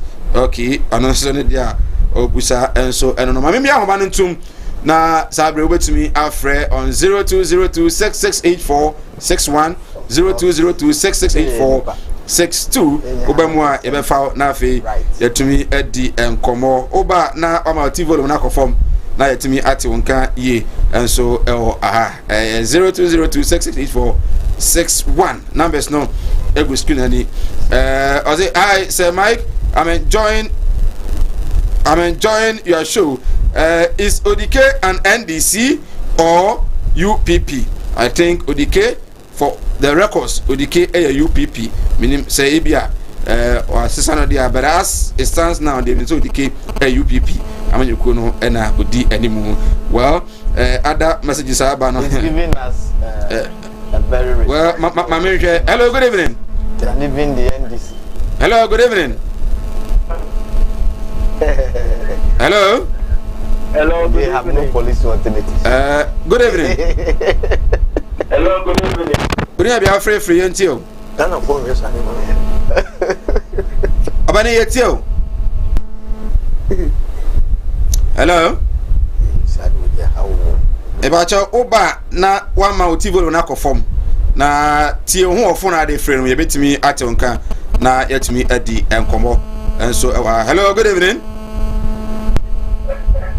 Hello. Hello. Good evening. Hello. Good evening. Hello. Bacha me say ba ma otivo no nko for mo fra ye tonka. Ye peke wona ye tonka. So you go ahead with your name and where you are calling from. That's all. Me ma otivo no nko so bebre. Wo de wo fra. Lower the volume of your TV set and let's hear you. Hello, good evening. Hello, good evening. Good evening, be free. Good evening, be free until. Hello. Abani yetio kasa. Hello. Hello. Hello. Abani kasa yetio. Hello.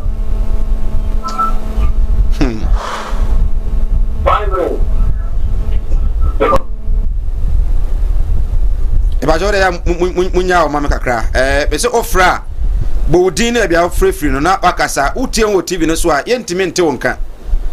TV no is not like radio the offer ya, but TV no we have about 15 seconds 30 seconds delay because e bia asema wo be kan ya hwe na waka zim bia e ko e be hadwen, so that the system to ofra na ma TV no na kofom phone de kasa no tie na afi make you comment na yentimi ente wonka.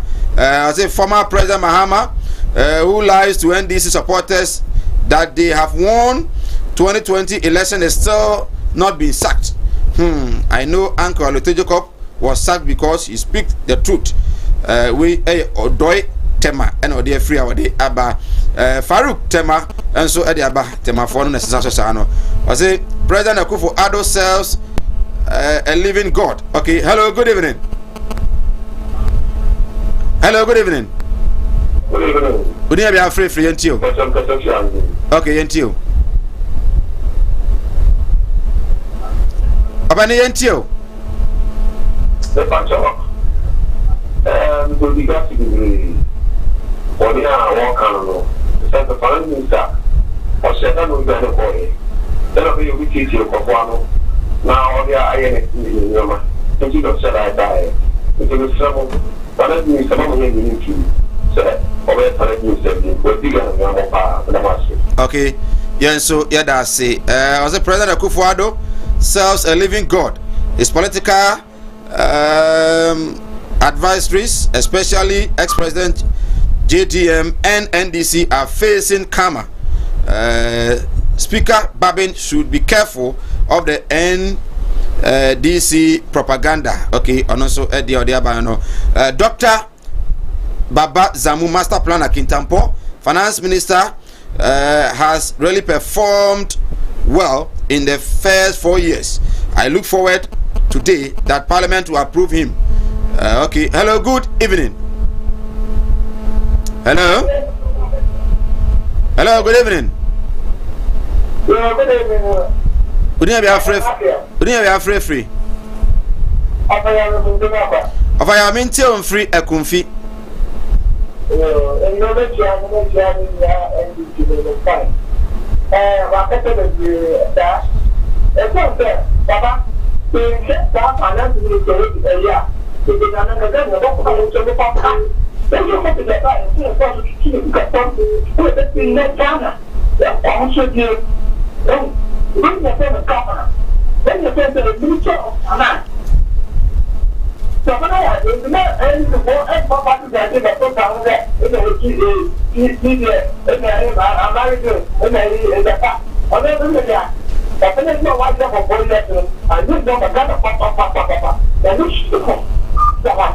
Okay, yeah, I see.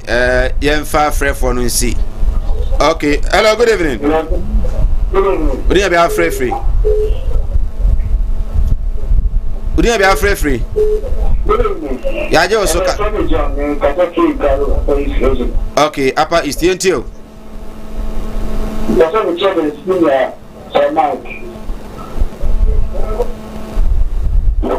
Okay. All right. Yeah, I see. Say Upper East, right? Hello. Hello. Good evening. Hello. Okay. Emreno, I am Rehena Fancy. But I'm remember this education. I think for the last time, say, oh, Freya, I'm a TV on a from what you who are phone one. What they friend? Who say a phone are they fray? Into the two who phone one, you better on car. Now, any time you are calling on TV, you lower the volume of your TV set, or even you can even off the TV, but not advisable you off it. Lower the volume of your TV set. Now, it me at on car. You may need say, Mike, you wrap up with your honorable. You caught the cracker. Say, come out here and say, still another old betwasso. Say, young year, April. And April, no car betwasso. And no name in Piebo. And Piebo, a president. Yes, but now, on Peso betwasso.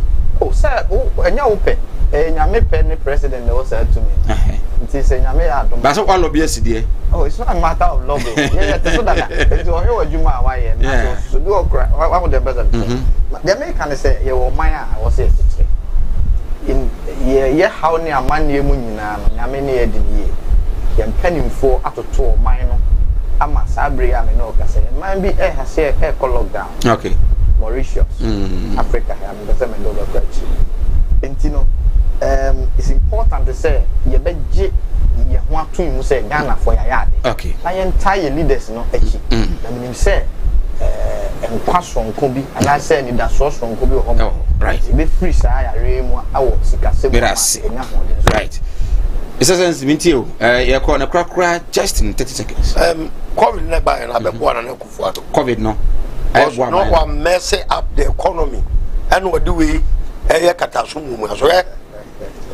Or maybe a COVID need you, Munyano. I had to some lifestyle, a respiratory disease. Ghana, Kumasia, may limit up a baby amity. Anybody don't send a new job. A year lifestyle, Yariano, lifestyle can top okay, and smoking a reduce. Nana Kufado. Okay. Family and friends, Juman obey, and one or South to us. Now, sir, budget you read or they bay. Ghana for say, you start to implement here.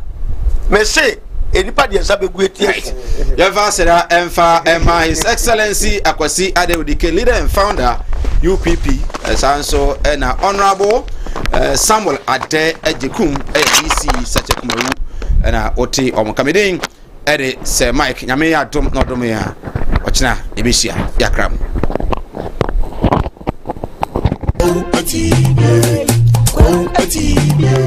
animdia me manfo ni bintina mo ne yira ebinu be from ho se me yo o ma asofo nso no manya ma asore ma akom obi o ho amene wo kasa stroke a chino wa ya stroke no enko malam sebra ya adwuma memene da okay kwesi da edwoda ebenada okuoda yawada efieda ana menya adwuma na efieda wo beto me yawo so me hwaw because nipa ana wo homeda nyankopon eni homeda okay akwala na wawo no akwala na nya 10 years eko 15 years on nanteda wada fom obi so ho wa akwala na no isonsuo obi so ho so wa akwala no de ye ya afi no kon no ya na echi na da so ebia na ne techere ma afi na ne timi emo ye kete oh ha no chine techere ma te se abo wo no malam se nkasa fa na bra ebi so ho so a me ne ukasa o se ne ba no ono matrama do wi jot sabe ko ke abai ni nyina onom wasa glue ankasa nkra no wasa twi glue ka ho me ne ukasa o ba bi na ono na kwadaye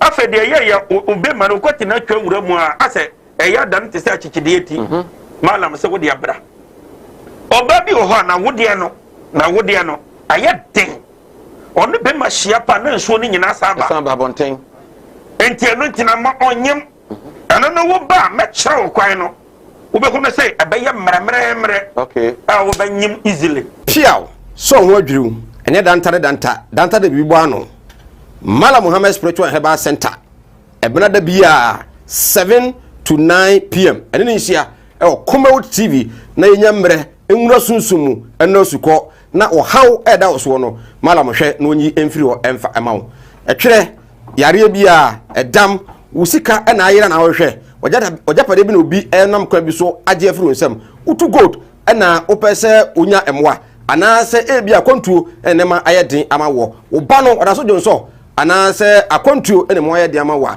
bra Mala Muhammad Spiritual Herbal Center na kache kwaw atibie tienie kwaw atibie Eastern Region eho ena Malam wo esikafo amantem wo de odu kwaw a wo so kwaw atibie uduru ho bebepa wo yira kora no a busa Unity FM ana obefre 0246 647 247 0246 647 247 eya tiebi na entumi emwa piao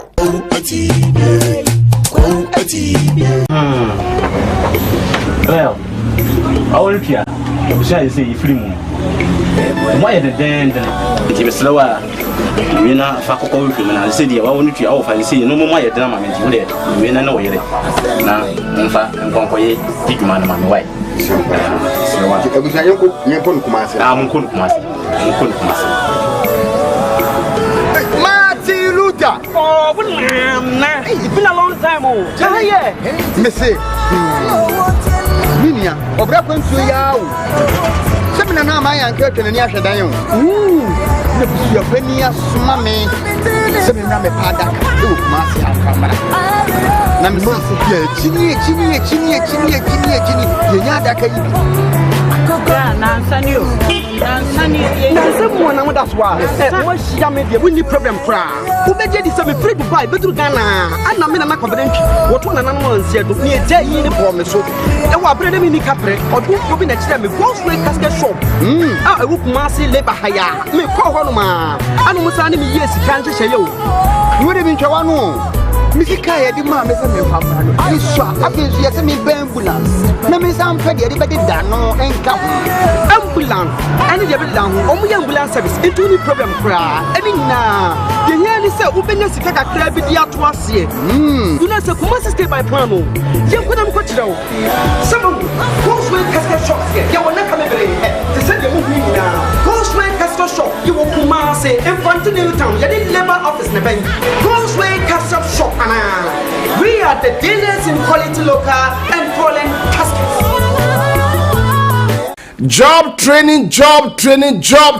Kumawood Training Institute. Say dear, ye nimu na yeko. Ya sanso adi new programs kra ena ede ebremo. March imo ne da etoso aduonu enson 27th March ya. Eye Saturday ebe ya. Ye de eda baako pe esi ho. Akyerɛkyerɛw eniema wo ya. Ye nkyerɛ bi wo baabi ada. Car tie chair. Akyerɛ sɛ car koba ye yusu atwam no. Eno na ye kyerɛw sɛ na esi ede ye nkonya ade gu ye dem, ye office, ye restaurants, eni baabi ya. Ye besanso akyerɛ mosquito spray wei deɛ ɛyɛ asɛm dɛ efie bia ni hɔ a ntontom nie ɛno nti no yɛ kyerɛ tontom aduru a wode bɛ spray wo dɛm a ntontom bia ntimi nka wɔ wei ɛsɛ sɛ efie bia mu obi firi hɔ ba na obesua saa deɛ wei esan sɛ ntontom edi enya yie paa yɛbɛsan so akyerɛ car and motor tracking device installations ɛkwan a ɛbɛfa so a wode machine bi ɛbɛhyɛ wo car mu anaasɛ wo moto mu na afei baabi a ɛwɔ biara no watimi atrake no sɛ nipa koraa wobɛtimi de bi ahyɛ no ho baabi a ɔnam biara no wobɛhu baabi a ɔnam yɛbɛkyerɛ wo ointment for general body pain sɛ o body no ɛhyehyew anaasɛ sɛ honam dodo a ade a wode bɛsrasra so a ɛbɛkɔ koraa yɛbɛkyerɛ wo stretch marks removal cream yɛnnua maa na stretch marks ɛyɛ mo ho bebree no mepa ɔkyɛw bra fa number na ɛdɛ screen so no na fra yɛn sɛsi a ne yɛn register 0244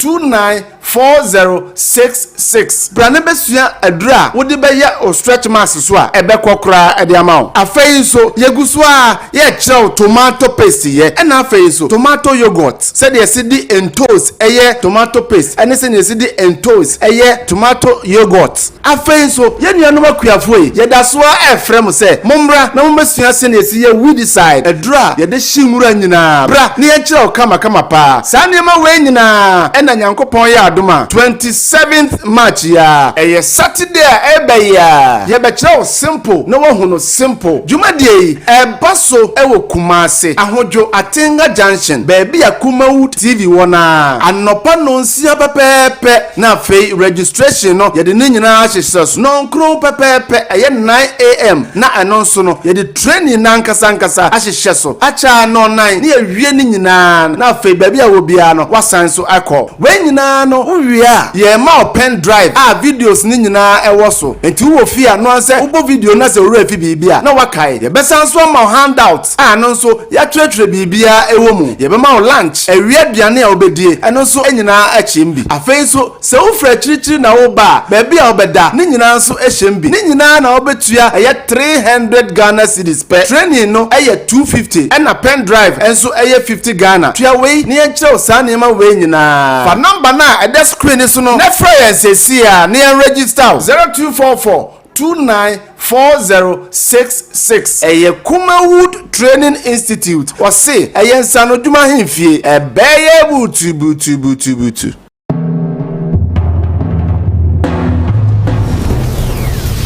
Kumawood TV amansane yena yedimu Enyaruwa hodo ben na agi nipadua no aboso yare bi ti se eniyare akomayare wadumu ato wontimi ndidi oba ne barima wontimi nwo mekanfo Tahrid Naturopathic Clinic adodo na efreye Madam Katri Clinic di amawo Madam Katri Clinic enam homeopathy naturopathy subetu yare nyina efri ho ye ne kofa bae de Madam Katri tonic aba adwaman so eboa siesie nipadua no ne titiw de ma emma wonoma won fichiko ensisi so yie sa wono Madam Katri tonica eboa ema woni padua no enyini yie na aboa ma wo fichiko nso aye kama ye won fidie wa waso a ye de aba adwaman so a ye de hwehwe di padua ni mu eyi yarwa hodo ahintani nyina edi Katri Clinic ewo Kumase Asante Mantembu adi ne ewo Madam Katri Clinic yarwe nyina last stop FD ya hwehwe sei dwade ka to yi mu agye atum se eye animdia me manfo ni bintina mo ne yira ebinu be from ho se me yo o ma asofo nso no mo nya ma asore ma akom obi o ho amene wo kasa stroke a cheno wa ya stroke no enko malam se bra ya djuma me mene da okay kwesi da ejuoda ebenada okuoda yawada efieda ana menya djuma na fieda wo beto me ya wo so me hwaw because nipa ana wo homeda nyankopon eni homeda okay akwala na wawo no akwala na nya 10 years eko 15 years on nanteda wada form obi so ho wawo akwala na no isonsuo obi so ho so wawo akwala no de ye ya afi na kon no ya na echi na da so ebia na ne techere ma afi na ne timi emo ye kete oh ha no chine techere ma te se abo wo no malam se nkasa fa na bra ebi so ho so a me ne ukasa o se ne ba no ono matramado wi jot sabe ko ke baby ni nyina onom wasa glue ankasa nkra no wasa twi glue ka ho me ne ukasa o ba bi na wono ne kodaaye afa de ye obema no kwati na twa wura mu a ase eya dan te se achichide eti malam se wo de abra oba bi ho na wo de no aye den onu be ma hia pa na nso ni nyina saba bonten enti eno ntina ma onyem ana no wo ba me kyerɛ kwan no wo be ko say abeye mremremre okay wo ba nyim easily piaw so ho adwiriw ene danta de bibo ano Mala Muhammad Spiritual Herbal Center ebena da bia 7 to 9 p.m. ene ni hia Kumawood TV na yenyamre enwura sunsumu ena suko na ohaw eda oso no Mala mohwe na onyi emfiri ho emfa emawo etwere yare bia edam usika ena ayera na wohwe ojapade bi na obi enam kwa bi so age afiri nsam utu gold ena opese onya emwa anase ebia kontuo enema ayedin amawo oba no odaso jonso anase akontuo enema ayedin amawa bra Mala Muhammad Spiritual Herbal Center na kachi kwaw atibie tienie kwaw atibie Eastern Region eho ena Malam wo esikafo amantem wo de odu kwaw a wo so kwaw atibie uduru ho bebe pa wo yira kora no a busa Unity FM ana wo be frɛ 0246 647 247 0246 647 247 eya tie bi na entumi emwa piaw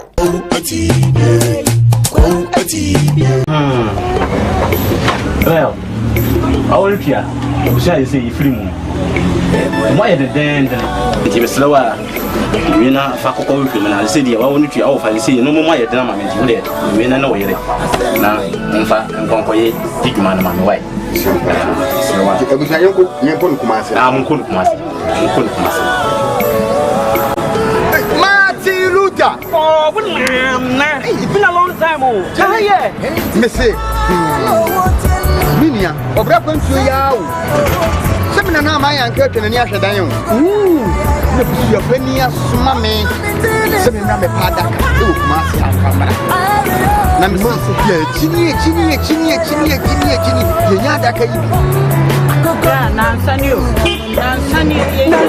that's why. We need problem cry. Who made this some free to buy better Ghana? And I'm in a confident. What one and one said to me a day in the promise. And what bred in the capre or do you be next time a gross rate casket shop? I would massy labor higher. Me call one man. I know what's me yes, can't say you. You would have been Chawano. Missy Kaya, the man is a man. I saw a bit yes, me ambulance. No, Miss Amped, everybody done no and come. Ambulance, and the down, only ambulance service into the problem cry. I mean, now, the year is a openness to take a crab with the outwas here. You know, so come stay by Pramo. You put them cut down. Some Ghostway Castle shop here. You will not come every to send you moving now. Ghostway Castle shop, you will come and say, and continue town, you didn't labor office in the bank. Ghostway Castle shop. We are the dealers in quality local and foreign caskets. Job training.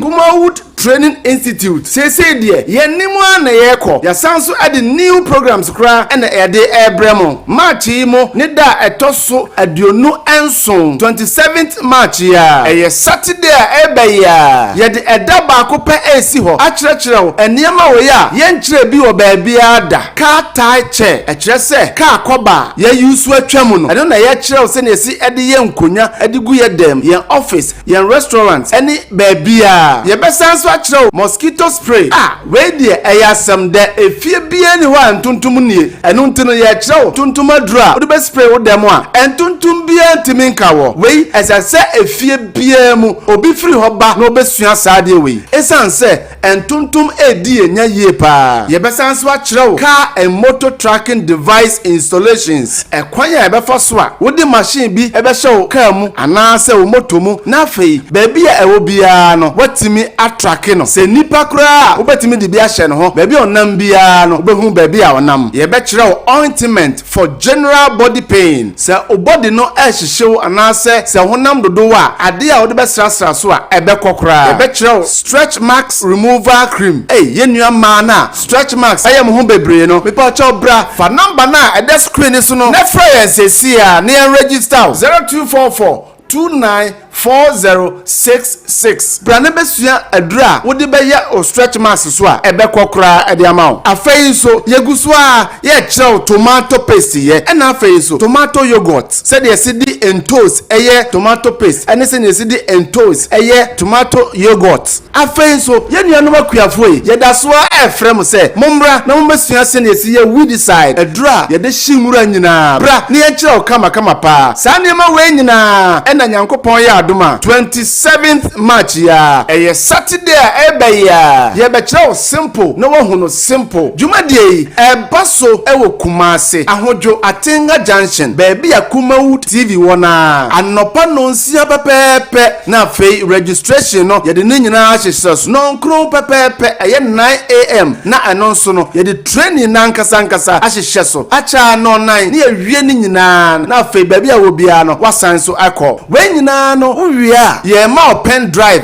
videos ni nyina ewo so enti wo fia no anse ubo video na se ora fi bibia na wakai ye besan so ma handout no so ya twetwe bibia ewo mu ye be ma lunch ewie aduane a obedie eno so enyina achimbi afei so se wo fra chirichiri na wo ba baby a obeda ni nyina so ehembi ni nyina na obetua eye 300 Ghana cedis per training no eye 250 na pen drive enso eye 50 Ghana tua we ni enche osa na ma we nyina fa number na ede screen so no na fra yensesi a na register 0244 294066 eye Kumawood Training Institute wase eye nsano dwuma hemfie ebeye butu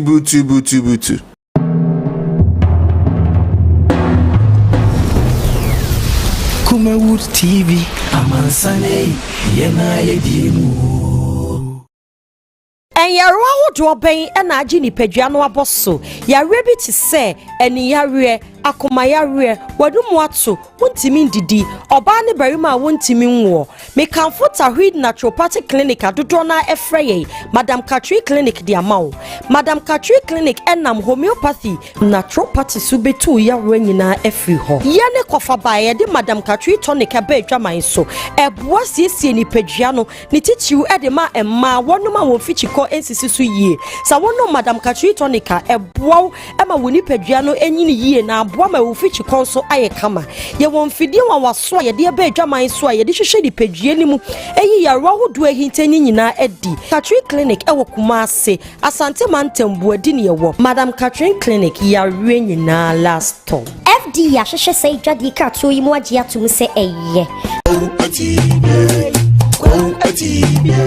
animudia me manfo nyi bintina mo ne yira ebi no be from ho se me yo omo asofo nso no mo nya ma asorema akom obi o ho amene wo kasa stroke achino wa ya stroke no enko malam sebra ya juma me mene da okay kwesi da ejuoda ebanada okuoda yawada efieda ana menya juma na fieda wo beto me ya wo so me hwaw because nipa ana wo homeda nyankopon eni homeda okay akwala na wa wo no akwala na nya 10 years eko 15 years on nanteda wada fom obi so ho wa akwala na no isonsuo obi so ho so wa akwala no de ye afa na kon no ya na echi na daso ebia na ne tachere ma afa na ne timi emo ye kete oh ha no chine tachere ma te se abo wo no malam se nkasa fa na bra ebi so ho so amene wo kasa o se ne ba no ono matramadol wi jot sabe ko ke baby ni nyina onom wasa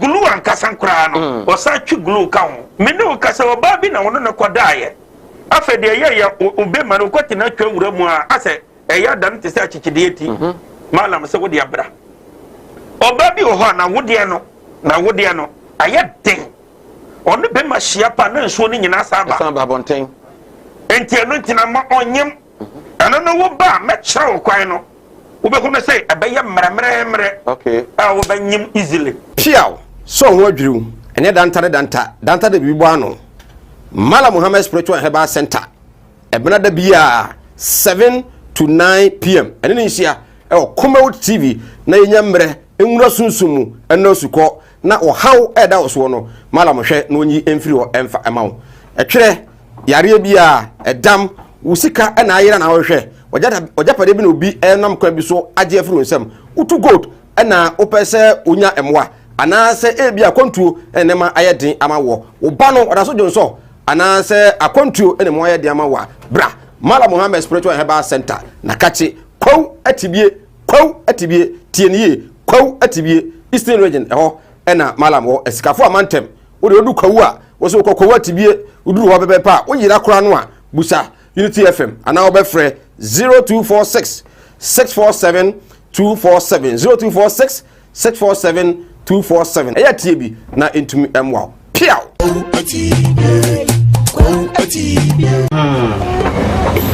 well I will hear you say free moon why the then it is slower we na fa kokko we film na say dia wa wonu tua wo fa say no mo ma ye dena ma me ndi we na no yere na mfa nkonko ye tikuma na ma me why slower ebusa yenko nkumase munko nkumase Martin Luther oh nah it's been a long time oh yeah me say Minia, obra kwantuo ya wo. Semina na ma ya nke twene ni ahwedan yo.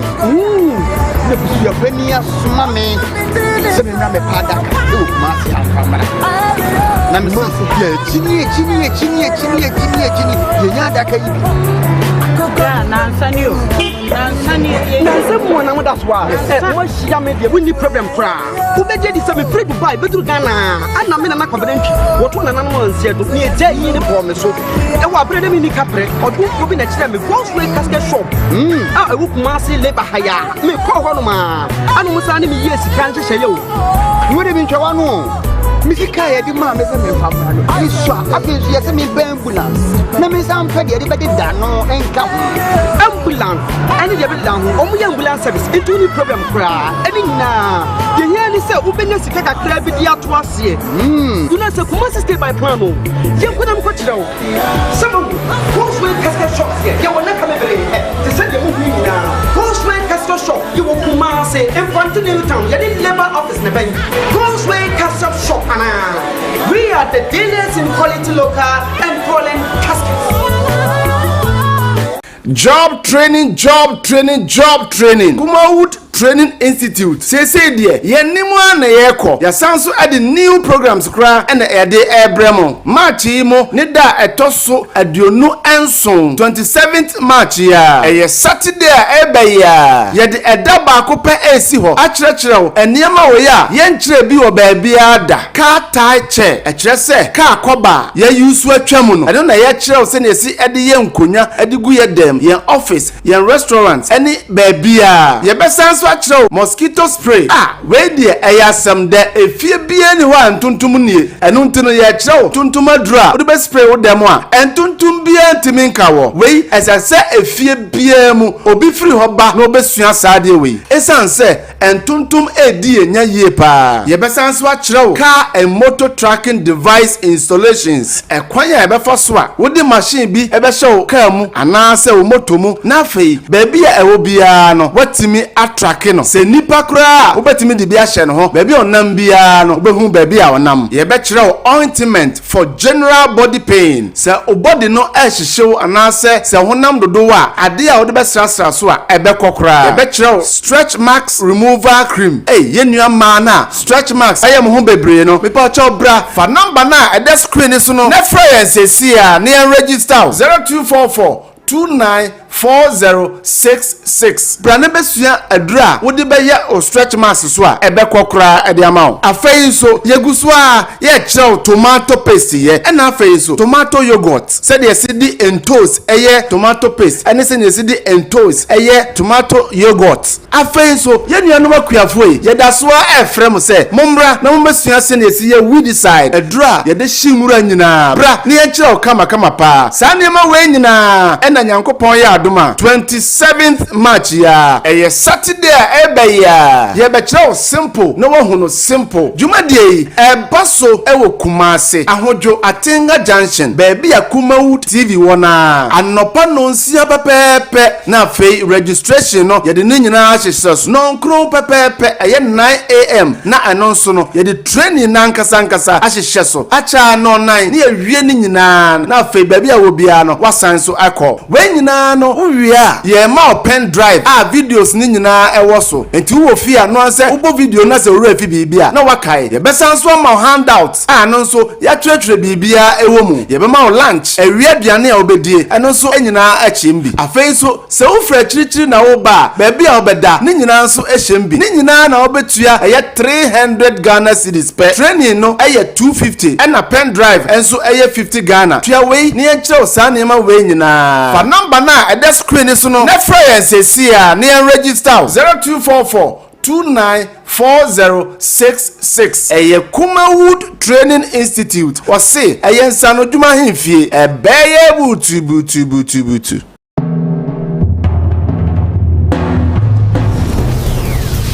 Kumawood TV amansane yena yedimu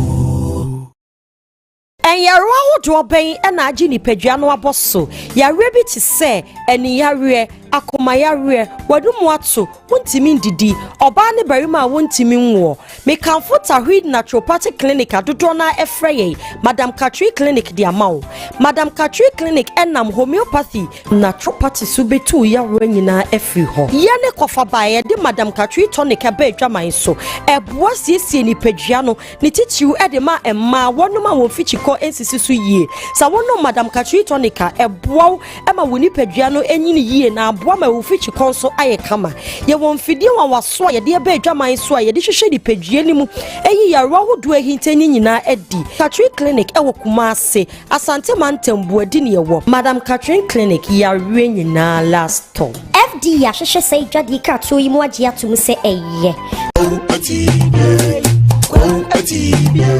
animudia me manfo nyi bintina mo ne yira ebinu be from ho se me yo omo asofo nso no mo nya ma asorema akom obi o ho amene wo kasa stroke acheno wa ya stroke no enko malam sebra adwuma me mene da okay kwesi da edwoda ebanada okuoda yawada efieda ana menya adwuma na fieda wo beto me yawo so me hwawo because nipa ana wo homeda nyankopon eni homeda okay akwala na wa wo no akwala na nya 10 years eko 15 years on nanteda wada fom obi so ho wa akwala na no isonsuo obi so ho so wa akwala no de ye afa na kon no ya na echi na da so ebia na ne techere ma afa na ne timi mo ye kete oh ha no chine techere ma te se abo wo no malam se nkasa fa na bra ebi so ho so amene wo kasa o se ne ba no ono matramadol wi jot sabe ko ke baby ni nyina onom wasa glue ankasa nkra no wasa twi glue ka ho mene wo kasa o ba bi na wono ne kodaaye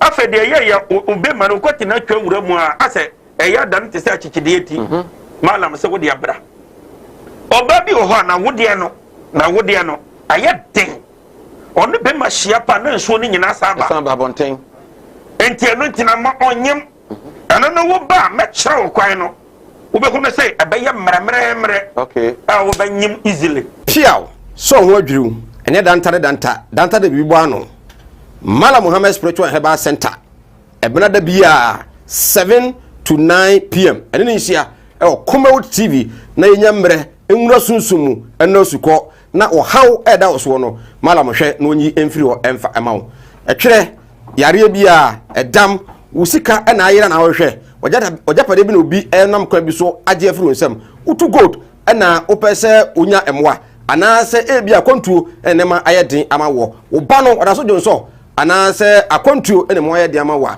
bra Mala Muhammad Spiritual Herbal Center na kache kwaw atibie tienie kwaw atibie Eastern Region eho ena Mala mo esikafo amantem wo de odu kwaw a wo so kwaw atibie uduru ho bebe pa wo yira kora no a busa Unity FM ana obefre 0246 647 247 0246 647 247 eya tiebi na intumi emwa piao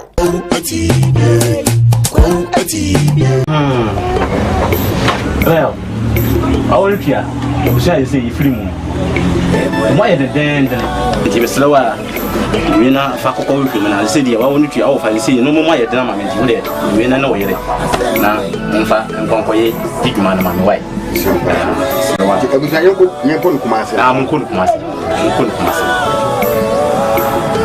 Martin Luther. Oh, Nah, it's been a long time. Oh, yeah. Missy. Minia, Obra Quentu Yao. Semina, my uncle, and Yasha Dayon. Your penny, Mammy. Semina, my father. Master, camera. Chini,